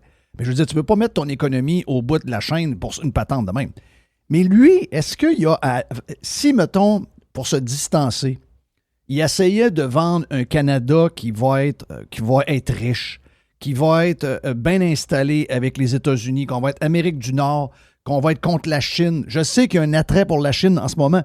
Mais si tu me dis que ça ne peut pas marcher, ça veut dire que lui, il est cuit. Il n'y a plus de recours à rien. Il n'y a plus de porte de sortie de nulle part. Il n'est pas capable de nous vendre une solution à la Mr. Wonderful que plusieurs ont en se disant « Hey, on va bâtir une relation, on va régler nos différends. » Puis le Canada, les vieux, là, que vous avez peur d'être pauvres, vous allez être plus riches que jamais, je vais le faire. Ça se vend, tu peux éduquer, il y a des affaires que tu peux faire avec la communication qui donnent une chance d'au moins espérer gagner. Sinon, c'est fini, là. C'est déjà fini, là. Ben, je pense que la raison pour laquelle Poilievre a monté puis a fait passer les conservateurs de 33 à 38-40, là, c'est la même raison pour laquelle son message passe pas auprès des plus vieux. C'est que il est fort avec les jeunes parce que ce que lui raconte sur le Canada, c'est vrai pour les jeunes, mais c'est pas vrai pour les vieux. Tu sais, Canada is broken, là. C'est une réalité, là. Quand tu as référence au texte du National Post de cette semaine? C'est exactement ça, là. Le texte, il met le doigt sur le bobo, mais carrément. Là. Donc, il y a deux Canada, c'est ça? C'est qu'il y a deux réalités qui est vécues en ce moment. Tu as celle de jeunes dans des grandes villes. Essentiellement, c'est ça. Là. Des jeunes dans les grandes villes ou banlieues des grandes villes, qu'eux, ils ont de la misère à accéder à la propriété. Même s'ils ont un très bon travail, ils ont l'impression que leur pouvoir d'achat est comme stallé. Et eux, ce discours-là, là, de dire on va réparer ce pays-là qui a brisé sa promesse, pour eux, c'est pas juste un slogan, c'est vrai. Mais si, comme ce qui est écrit dans le texte, tu fais partie d'une génération plus vieille, que tu as acheté une maison que tu as payé 160 000 dans les années 90 et que cette maison-là, dans le coin de Toronto, vaut au-dessus d'1 million aujourd'hui. Toi, le Canada, pour toi, il est zéro broken. Là. Il t'a rendu riche. Là. Oui. T'es riche, en fait. Tu as acheté une chiotte que tu pourrais revendre 10 fois le prix que tu l'as payé dans certaines villes. C'est Toronto, Vancouver. On peut rajouter à ça les marchés qui ont quand même, dans les 40-50 dernières années, qui ont enrichi les fonds de retraite puis leur petit REER, les patentes de même. Là. Ça a été une belle ride. Là. Ben oui, puis imaginez cette génération-là. Quand eux, c'est des gens qui, quand ils étaient jeunes, tout le monde se lavait dans la même eau dans le bain. En tout cas, c'est des histoires qu'ils aiment bien raconter. Puis là, aujourd'hui, t'es comme, j'ai une maison d'1 million, j'ai tout ce qu'il faut, là. En fait, donc pour eux, leur dire à eux, hey, faites attention, là, Carney, c'est la même chose que Trudeau. Je pense pas que ça les dérange. C'est ça qu'ils veulent, la continuité. Ils veulent que ça continue comme ça. Puis ce qu'ils ont peur, là, c'est qu'à cause de Trump, leurs privilèges puis leur situation se dégrade. Ben, moi, je pense que la seule affaire pour eux, le seul hic, le seul caillou dans le soulier, là, pour ces plus vieux-là, c'est le système de santé. C'est vraiment la chose qui va faire qu'eux, ils sont dans la marde là, à cause de ça. Les mauvais soins, c'est les prochains là, à rentrer, là, puis à se faire soigner comme de la marde, puis à se faire proposer de se faire euthanasier parce qu'on peut plus le gérer. Là. Donc, Yann, ça veut dire que Poilievre n'a pas de... Il peut quasiment rien bouger avant la fin de l'élection. Ben moi, moi, je pense qu'il y a toujours... Le seul espoir qui lui reste, c'est réellement les débats. Là. Ça peut chier dans la pelle solide avec Carney, puis ça peut redonner un sens à Poilievre, mais si ça ne fonctionne pas, les débats, nos élections sont beaucoup trop courtes pour sortir de l'hystérie. Mais mon guess, c'est que dans 3 mois, là, les sondages, avec Carney comme premier ministre, les conservateurs reviennent premiers. Ben oui. Ça a pris 9 mois à François Legault à perdre la première place à la dernière élection, parce que c'était une élection de crise. Là, on est en train de faire une élection, ça me fait chier de le dire, une élection de crise. Moi, je la vois pas à crise, mais en tout cas, apparemment, il y a une crise avec les États-Unis. Oui. Apparemment que c'est une crise artificielle, mais c'est une crise pareille. Puis, tu sais, on peut en vouloir un peu à Donald Trump. Là, c'est incompréhensible ce qui se passe avec lui. Moi, je le dis ouvertement depuis un bout. Là. Puis, et je vais le redire encore, les autres qui ont écouté les autres podcasts l'ont entendu, mais moi, je parle à mes voisins qui sont tous républicains dans la rue. Je n'ai pas de démocrate dans ma rue, regarde, je suis chanceux. Mais eux autres, ils aiment les Canadiens. Puis eux autres, les Canadiens, pour eux autres, c'est des brothers, puis c'est la même gang. Pour eux autres, on est des Américains. Parce qu'on est en Amérique du Nord. On est la même gang. Puis ils ont beaucoup de familles au Canada pour plusieurs. J'ai une sœur qui vit à Vancouver. Beaucoup d'Américains dans cette situation. Exact. J'ai joué au golf en fin de semaine avec Bill. Bill, sa mère est canadienne. Bill, sa mère c'est un gars du New Jersey, mais sa mère est canadienne. Donc, on est la même gang. C'est un peu comme l'Ukraine, les Russes, on va se le dire. Là. Il y a des gens d'un bord et de l'autre qui sont... Puis lui, mon voisin Mike dit, tu sais, moi j'ai voté Trump, j'ai voté Trump 3 fois, je suis républicain depuis que je suis jeune. Puis, mais là, je comprends pas ce qu'il fait avec les Canadiens, Chris. À moins qu'il y ait une fin à ça qui va être bon pour vous autres et bon pour nous autres. Mais même eux autres ne comprennent pas qu'est-ce qu'ils essayent de faire là-dedans. Il y a à peine 30% de la population présentement aux États-Unis qui supporte ça. Là. Oh oui. Donc, Trump n'a jamais été déphasé de la population. C'est ça qui est weird présentement. C'est que d'habitude, il n'est pas déphasé. Là, il est en train de s'entêter comme à peu près tous les politiciens s'entêtent généralement quand ils ont une mauvaise idée. Ils persévèrent dans leur mauvaise idée. Je te dirais que le 30% n'est pas très solide non plus. Le 30% qui reste, parce que donc ça veut dire qu'il y a 20% des républicains qui ne veulent rien savoir de cette histoire de tarifs, mais même le 30%, il n'est pas solide. Il est très fragile. Il est fragile parce que ça commence à jouer dans leur fonds de pension, le 401k. 401k. 401k. Le 401k aux États-Unis, c'est l'ARR. Eux autres, là, ils l'ont vu fondre aussi. Là. Maintenant, c'était drôle au début, c'était des beaux mimes, mais c'est le fun des mimes. Mais là, Chris, c'est le fun quand ça me fait pas perdre 10% en bourse. Là. Ouais, puis l'équipe de Trump, les républicains, ont pas. Leur liste d'alliés n'est pas si longue que ça. Là. Leurs alliés pour communiquer des messages, là, c'est essentiellement tous les nouveaux leaders qu'on voit sur Internet, qui peut-être un peu Fox News. Là. Oui, Ben Shapiro. Là, tu sais, Daniel Smith, après son podcast avec Ben Shapiro a commencé à dire que les tarifs, c'est un peu de la merde. Shapiro est zéro tarif. Puis là, Joe Rogan n'est pas très tarif non plus. Là. Puis là, je regardais un matin, je lisais le New York Post, puis tu avais un article en plein milieu de l'article du site, puis ça dit que Lutnick, c'est un loose cannon with half-baked ideas. La bonne nouvelle là-dedans, c'est que tu es capable d'identifier très clairement quelle tête doit sauter dans l'administration Trump. Tout est dirigé vers Lutnick dans cette affaire-là. Fait que en fait, c'est une affaire que si ça se règle dans la prochaine semaine, mettons, je pense pas que ça va arriver, mais mettons, Lutnick débarque dans une semaine, puis Trump il dit « OK, les tarifs, c'est fini. » Poilievre, il repasse en tête d'un sondage. Tu sais, c'est le bug qu'on a au Canada. Moi, c'est comme Canadien. Mais il y a plus que ça. Je pense que cette crise-là nous a permis. Mais juste de dire, juste à ça, c'est que oui, je comprends, mais il y a plus. Tu sais, ça nous a permis d'exprimer notre anti-américanisme. C'est déconfiné. On est déconfiné. Tu sais, je comprends que même si on réglait, je suis d'accord avec toi que ça peut faire un switch. Mais c'est plus profond que ça. Ben, le vrai problème, en fait, qu'on expérimente dans cette campagne-là, puis je pense que c'est assez évident, puis on est vulnérable, puis la CAQ devrait prendre des notes, nos élections canadiennes, Simonac, que c'est trop court. Oui. On est vulnérable à se faire manipuler par les médias de masse dans des élections courtes comme ça. Ça n'a pas de maudit bon sens. Tu sais, je veux dire, t'essayes de manipuler. Tous les politiciens essaient de manipuler la population. Tous les médias de masse essaient de le faire. Là. Je veux dire, aux États-Unis, Kamala Harris, ça, c'était une grande tentative de manipulation. Ils ont été le plus loin qu'ils pouvaient avec le vieux monsieur. Mais malgré tout, il restait quand même 4 mois de campagne avec Kamala. Mais ça n'a pas fonctionné. Mais nous autres, on est capable de faire ça. Hey, Mark Carney était premier ministre pendant 9 jours, puis on fait une campagne de 35-36 jours après, puis paf, c'est réglé. Ouais, le gars fait gaffe par-dessus gaffe, tandis que Poilievre, lui, endure la merde médiatique depuis 3 ans. Là. Il se fait tirer de la boîte depuis 3 ans, puis pendant 3 ans, on a réussi à construire le narratif de mini-Trump. On a réussi à faire ça pendant 3 ans. Mais Carney, lui, c'est « Ah ouais, go, free pass ». Moi, tu sais, pensez-y, là.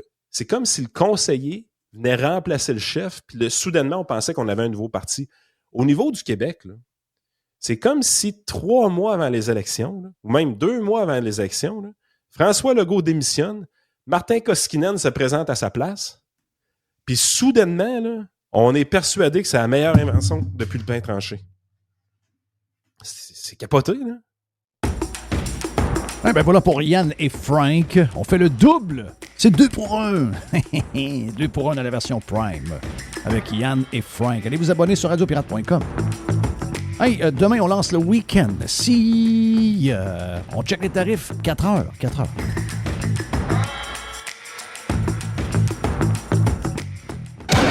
Pirate est fier de l'être. Radio Pirate. Radiopirate.com